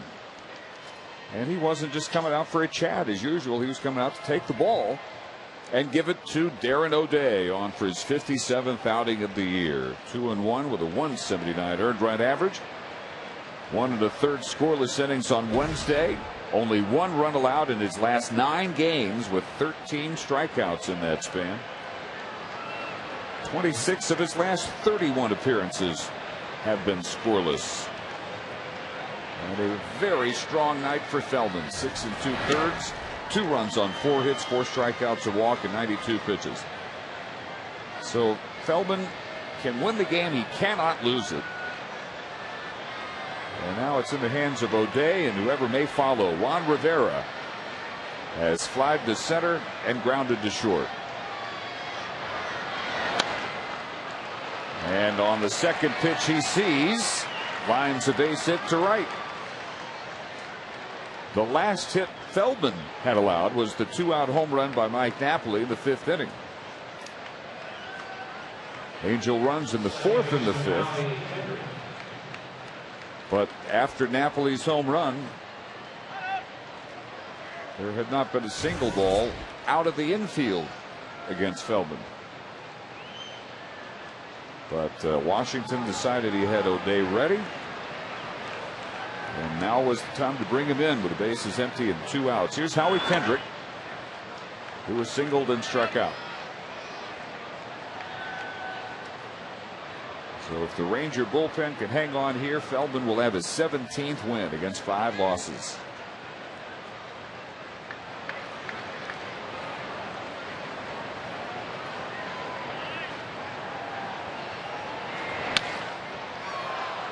Right over the bag, backhand play. Kinsler gets him at second base. Oh my goodness. Over the mound, under O'Day, over second base, into the glove of Kinsler, who throws behind Andrus. Elvis still able to get the force at second base. One of the best of the year by the Ranger defense to keep it 3-2.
Texas Rangers baseball is brought to you by Sonic Drive-In. Not just good, Sonic good.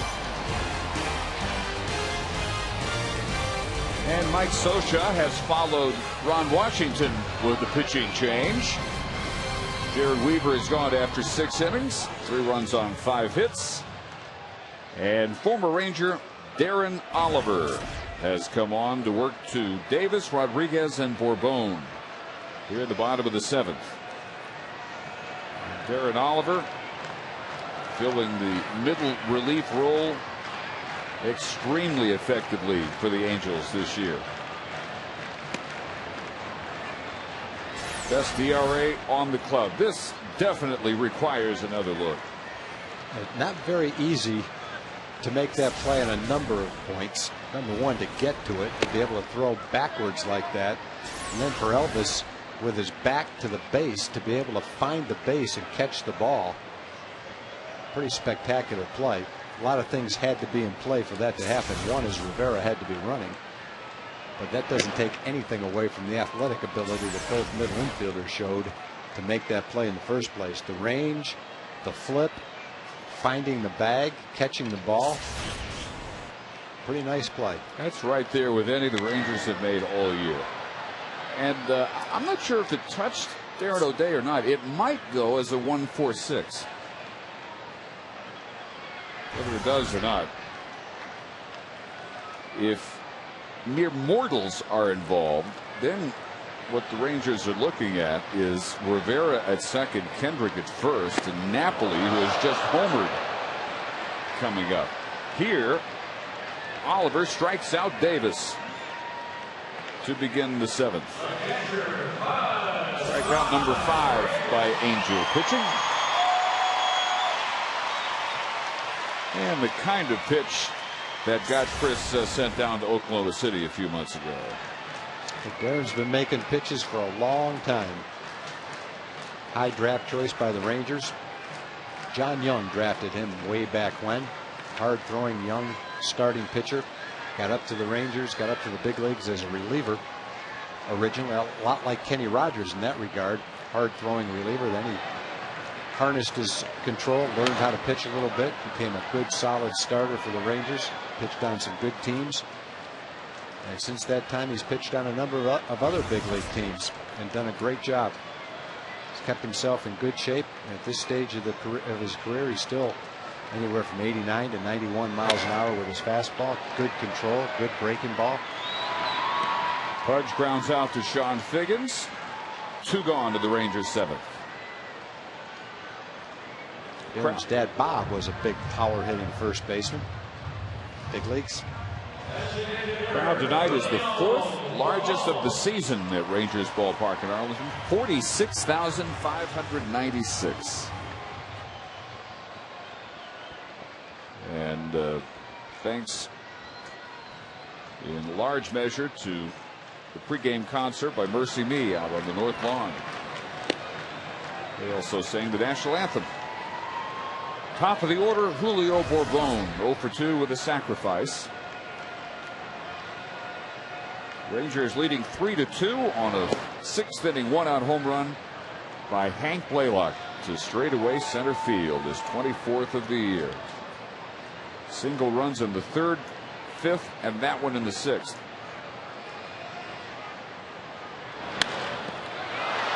And that one off of Oliver. No chance of a bare hand by Figgins. And Bourbon is aboard with 2 outs for Elvis Andrus. You know, in this situation, especially with a couple of outs, Bourbon will have the green light to go if he can get a jump. See if he can get almost a kick save there. He got it with his back leg. Whether or not Julio can get a jump against the left-hand pitcher, we'll see. But he'll definitely have the green light if he can.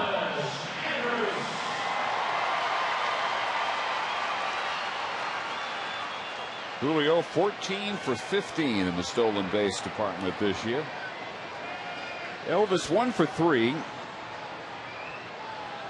His single in the 5th drove in Pudge Rodriguez. Tied the game at 2 and was followed by a stolen base, his 27th of the year.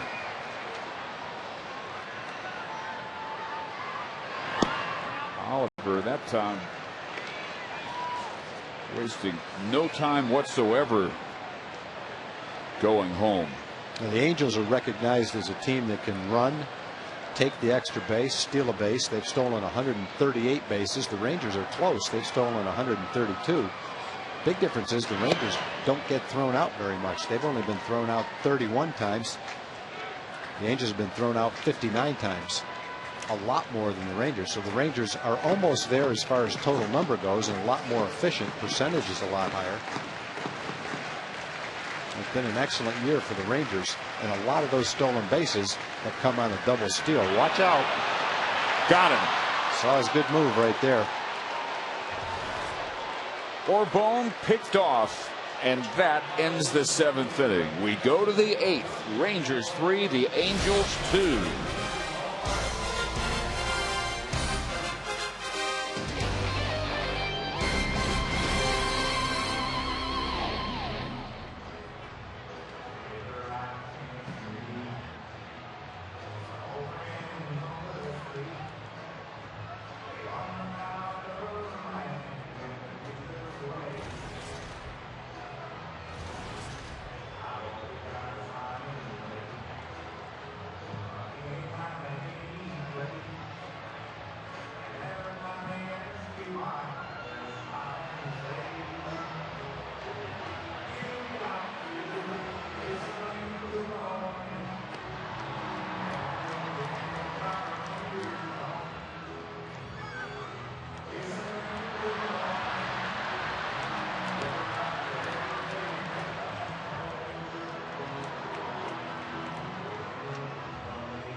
Dave Barnett with Tom Green. We move to the 8th. We move on to the 3rd Ranger pitcher of the night, left-hander C.J. Wilson.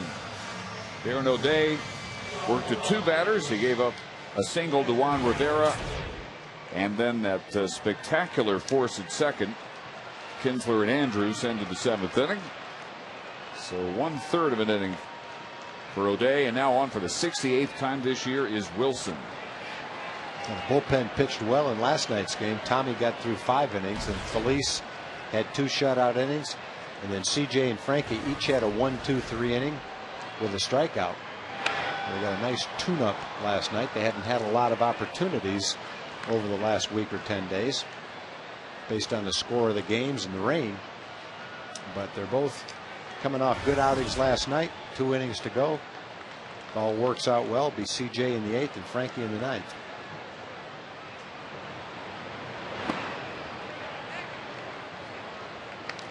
One and one to Napoli, who grounded into a double play in the 3rd, and it is 18th home run of the year with 2 outs in the 5th. That one broke a 1-1 tie. And a little bit high. Wilson, Tom said, worked scoreless 8th on Friday. Last night, a 4.15 ERA in his last 9 games has seen his ERA go up of over 3 to 3.06.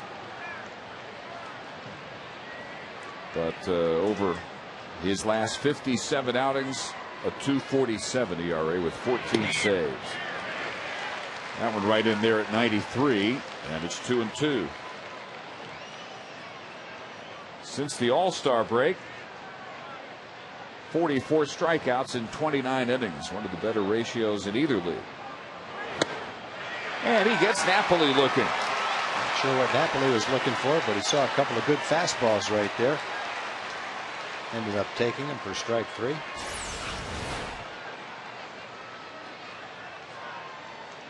Trying to hit the inside corner. Came close. Slightly off the plate. Not by much. Napoli actually had an argument right there. But some people would say too close to take with 2 strikes. Others would say way to show patience. You didn't get the call.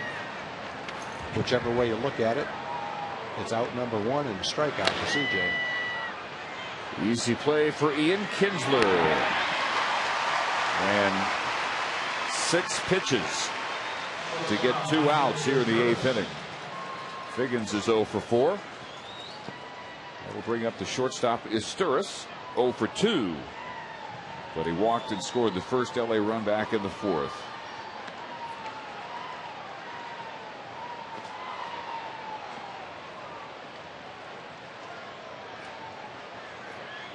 Single runs for Texas in the 3rd, 5th, and 6th. Angels scored back-to-back. That run in the 4th and a home run by Napoli in the 5th. First pitch strike. Wilson has thrown now 7 pitches. All but 2 have found the mark. That one a little bit outside.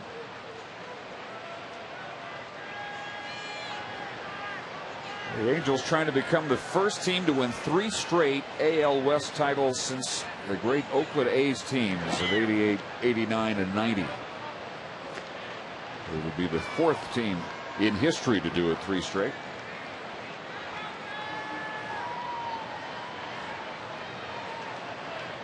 It would be their 5th crown in 6 years. 2 wins away from their 7th 90-win season in the last 9. That's how steady they've been. Every year, right there between 90 and 100 wins, sometimes more. And the A's had some great years around the turn of the decade, but ever since then, this is the team that has set the standard. One-hander, not quite in time by Andrews, and Isturis as an infield hit. Yeah, and the fact that he beat it out really doesn't take anything away from the kind of play that Elvis made. Slowly hit ball, fast runner, little chance to get him, but he turned it into a close play. by showing his ability. Not a play he can't make, whether it's coming in on a ball, going to his left, going to his right, deep in the hole where you have to plant and show the good arm, the finesse flips, you name it, he can do it. All Elvis could have done, but Asturis is still aboard for Bobby Abreu. 0 for 3 tonight with 2 strikeouts his last 2 trips. Still 4 runs batted in away from 100. Takes outside. His 7th straight 100 RBI campaign out there to tie Albert Pujols.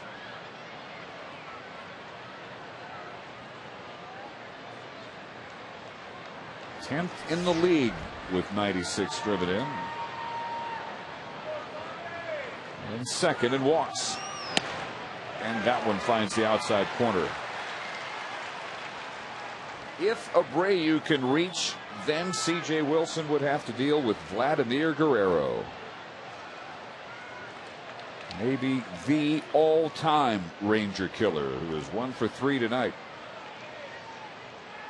2 for 4 with a homer last night.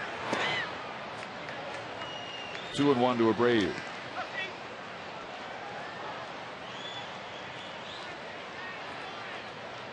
If Asturis gets 1% more on that ground ball, maybe it's enough for Andrews to throw him out. But Wilson or Francisco or whomever it might have been still would have had to deal with these two. Kinsler has to stay back, but has time to make the play at first base. And on to the bottom of the 8th. Still 3-2 Texas.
We go.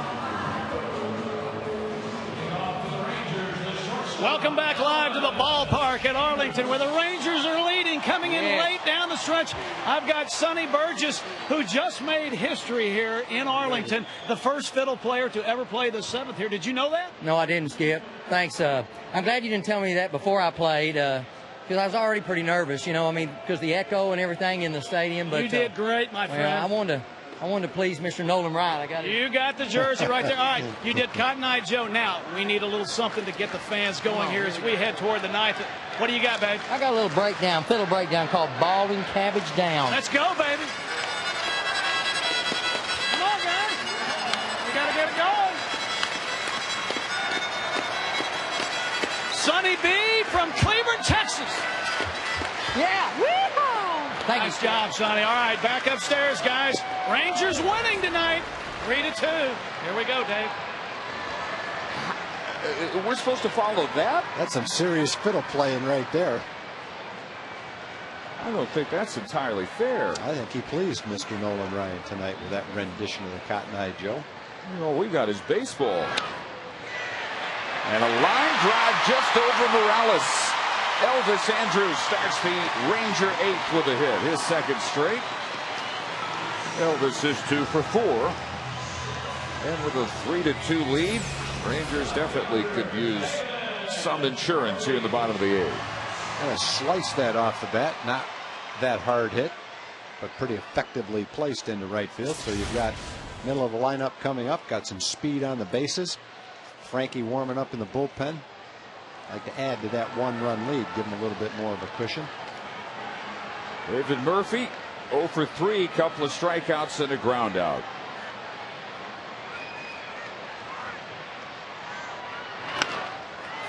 And in the lefty-lefty matchup, slams one foul. Of late, Tom, David Murphy's doing pretty well against left-handed pitchers. Yeah, yes he has. And it's been going deep to the opposite field pretty effectively. Some of his most recent home runs have been down the line and left. Outside corner, and it's 0-2.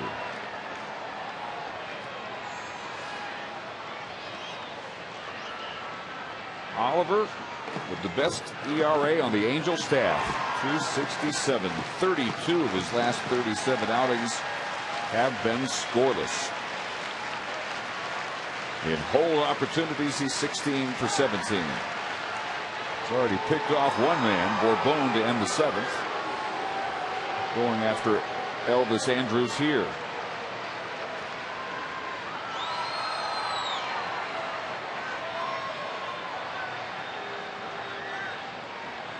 +13 years of experience at the major league level for Darren Oliver.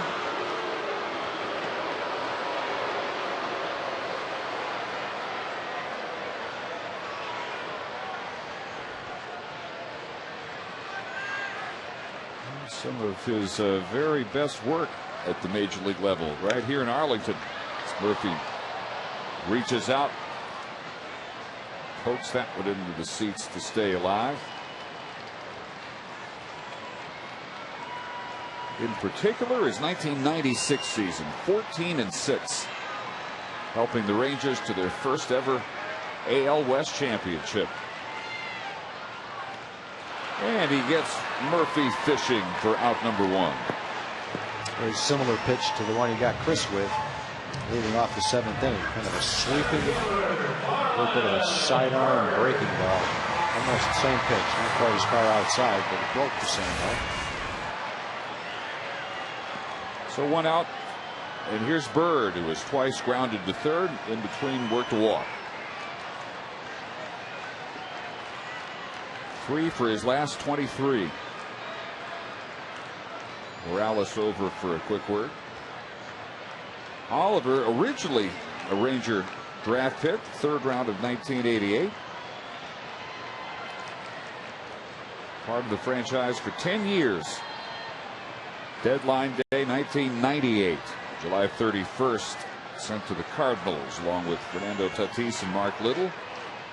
Royce Clayton and Todd Stottlemyre, who helped the Rangers to that year's West Championship.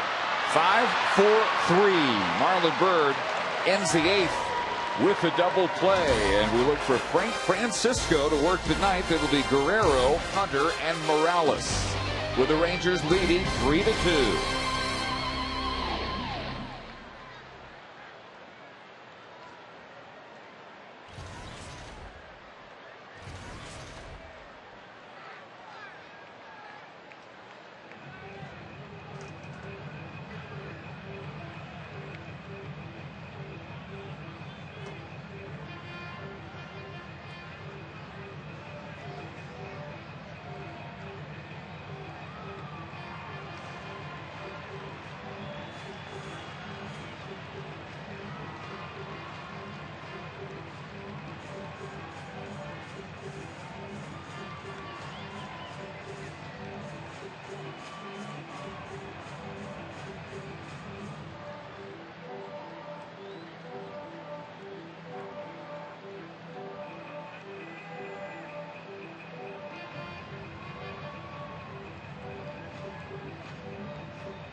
can get $10 tickets and $5 parking to see the Rangers and the Rays next Friday for fantastic Fireworks Fridays. Enter Fireworks as the coupon code on TexasRangers.com, sponsored by 105.3 The Fan.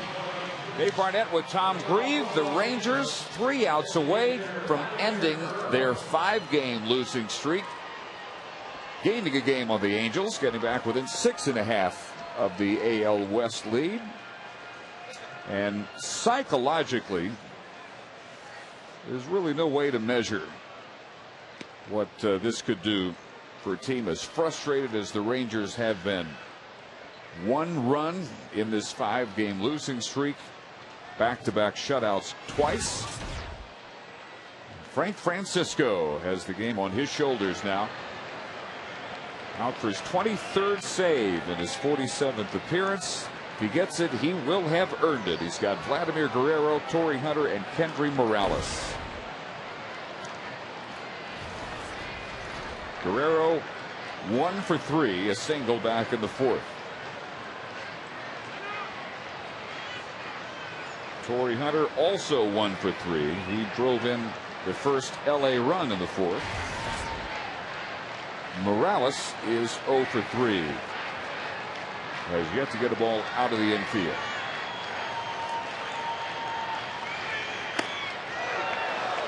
And Frankie starts Guerrero with 1 up and in. Surprised Guerrero didn't swing at it. Well, usually, unless it plants him on his back or spins his helmet around where he literally cannot see, he will swing. They're trying to throw him in with a fastball, obviously, but he's missed by quite a bit on the first 2 pitches. Frank last night worked a 1-2-3 ninth, including a strikeout of Abreu. The next batter would have been Guerrero. And balls behind here, 3-0. Frankie has saves in 5 of the last 7 Ranger wins here at home. A 2.08 ERA in his last 9 games.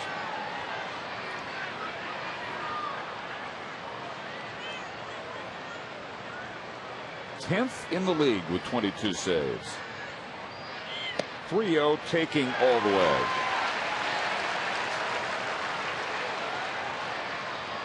He has converted his last 6 save attempts.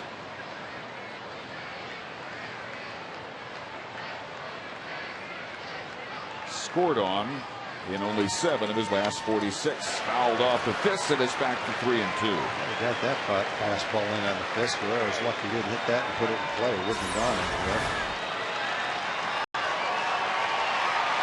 Way in there. It's probably not a strike. In fact, it's almost as bad a pitch as the one he jumped out of the way of. 4th biggest crowd of the year. We're surprised he didn't swing at it in the first place. 46,000 behind him. And that one sent deep to right, but there is room on the track for Cruz. Well, when Vlad puts it in the air deep, you just take a deep breath and hope it stays in the ballpark. We've seen that many times. That one wasn't hit that well, but he's still so strong that he made you hold your breath for just a second. I don't think that's where he wanted that pitch to get that much of the play. No, but he did. He just didn't drive that ball. You definitely don't want to walk him. So 1 out, and here's Torrey Hunter. A little bit inside. Hunter is grounded to short twice. In between the RBI single in the 4th.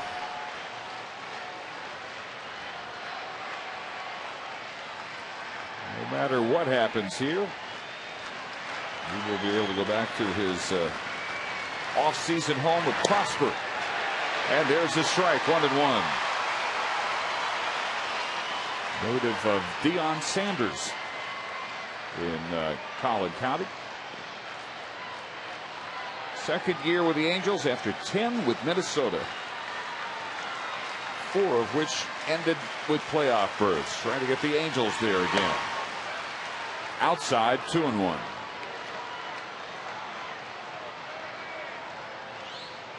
Hunter, a good bet to get his 9th consecutive Gold Glove this year.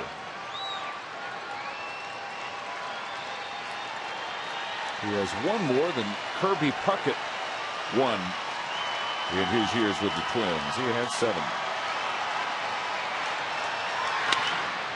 Through the hole and a base hit. So Hunter 2 for 4. He's at first with 1 out for Kendry Morales. And not many soft spots in the Angel lineup.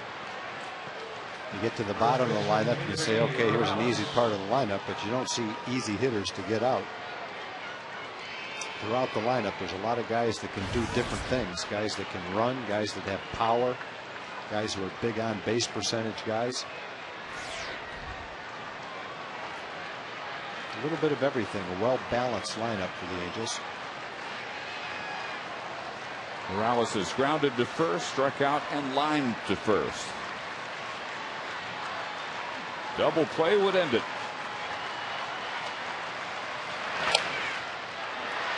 And off Blaylock. No play. That is exactly what the Rangers were looking for. And instead, 2 on with 1 out for Juan Rivera. Well, Chris Davis is still at third. The Rangers could have put in Esteban Herman or Omar Vizquel at third and move Chris Davis over to first. Instead, they leave Davis at third and Blaylock at first. And in all likelihood, Chris Davis makes at least 1 out of that play. And has an excellent chance at ending the game with a double play there. But Ron Washington has done that before. He's had other opportunities to pull Blaylock for defensive purposes and has not done so. And we'll see how costly this error may be. It is an error on Blaylock. Rivera singled to greet Darren O'Day. He is 1 for 3. And Morales is one guy in the lineup that you can double up. Certainly Rivera is too. That speed at first base now with Reggie Willits, and there we're going, a double steal. Never looked at him. Corey Hunter down at third, and the pinch hitter Willits at second. Boy, the Rangers get exactly what they want. Hot shot to Blaylock. Instead of the game over, suddenly they've got the tying run at third, the go-ahead run at second, still only 1 out. And it's 1-0 to Juan Rivera.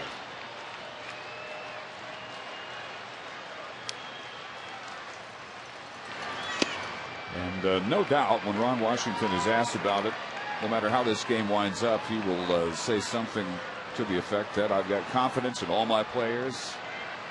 Hank has played a solid first base for us, but did he have his best potential defensive alignment out there in the infield? Right then, he did not.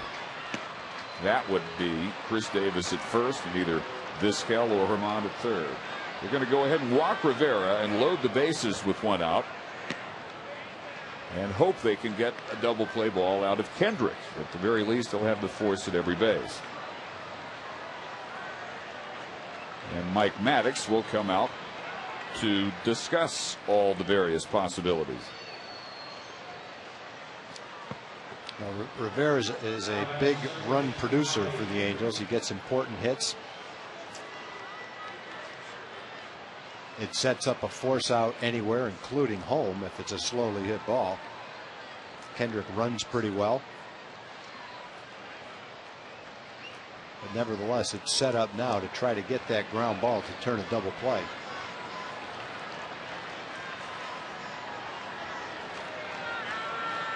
I mean, in Blaylock's defense, his last start was September 6th. So it's been right at 2 weeks since he's had any chance at all really to play in the field. But the one play he had to make he was unable to come up with. Eric Ibar has come out in the on-deck circle to pinch hit for Mike Napoli. Howie Kendrick singled in the third, struck out in the fifth, hit into a tough inning-ending force in the seventh. Terrific play turned by Kinsler and Andrews. And it's 2 balls and no strikes. Well, this could have been a 3-batter 9th inning. Guerrero started it with the deep fly to right. Then the single by Torrey Hunter. Morales then hit it hard at Blaylock. Double play ball ended up with both runners reaching. And now it's 3-0 with no place to put Kendrick in a 3-2 game.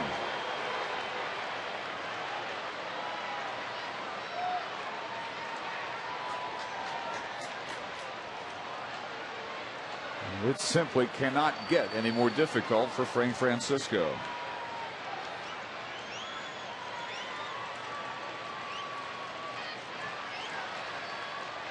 The only problem he's caused for himself was on the Hunter single. And you might say not holding the runners on the double steal. Here's the 3-0 pitch. A strike at the knees. It'll be interesting to see if Kendrick takes here to try to make Frankie throw 3 strikes, or whether he swings. Hopefully he'll get a ball down and away. Hit a nice little ground ball to second base. They'll turn a double play.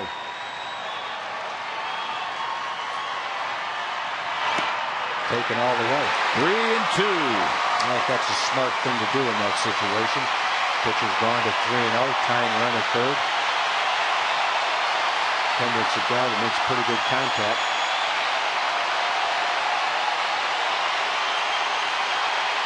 $46,596 on their feet.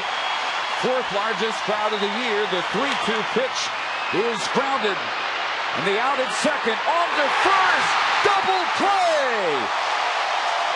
And the Rangers hang on to win it 3-2.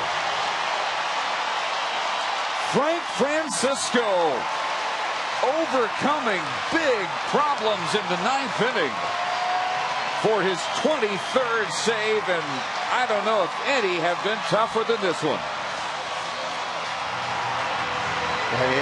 First of all, he had to come back from the 3-0 count. He threw 2 strikes. Kendrick was taken all the way. They made a good pitch, the 3-2 pitch. He kept pounding him with a fastball, hit it off the handle, and it was perfectly located. It wasn't a hard hit ball, but it didn't have to be, because where Elvis fielded the ball was right next to second base. Didn't have to flip it, didn't have to transfer the throw to second base. All he had to do was step on the bag and throw to first to end the ball game.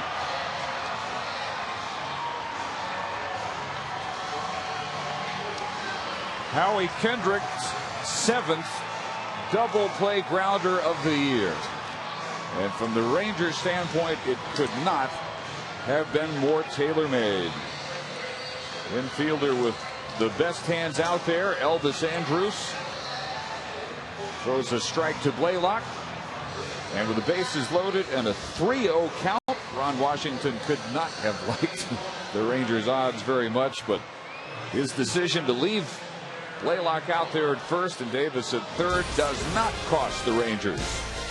They have ended their 5-game losing streak. We'll wrap this one up when we return to Rangers Ballpark.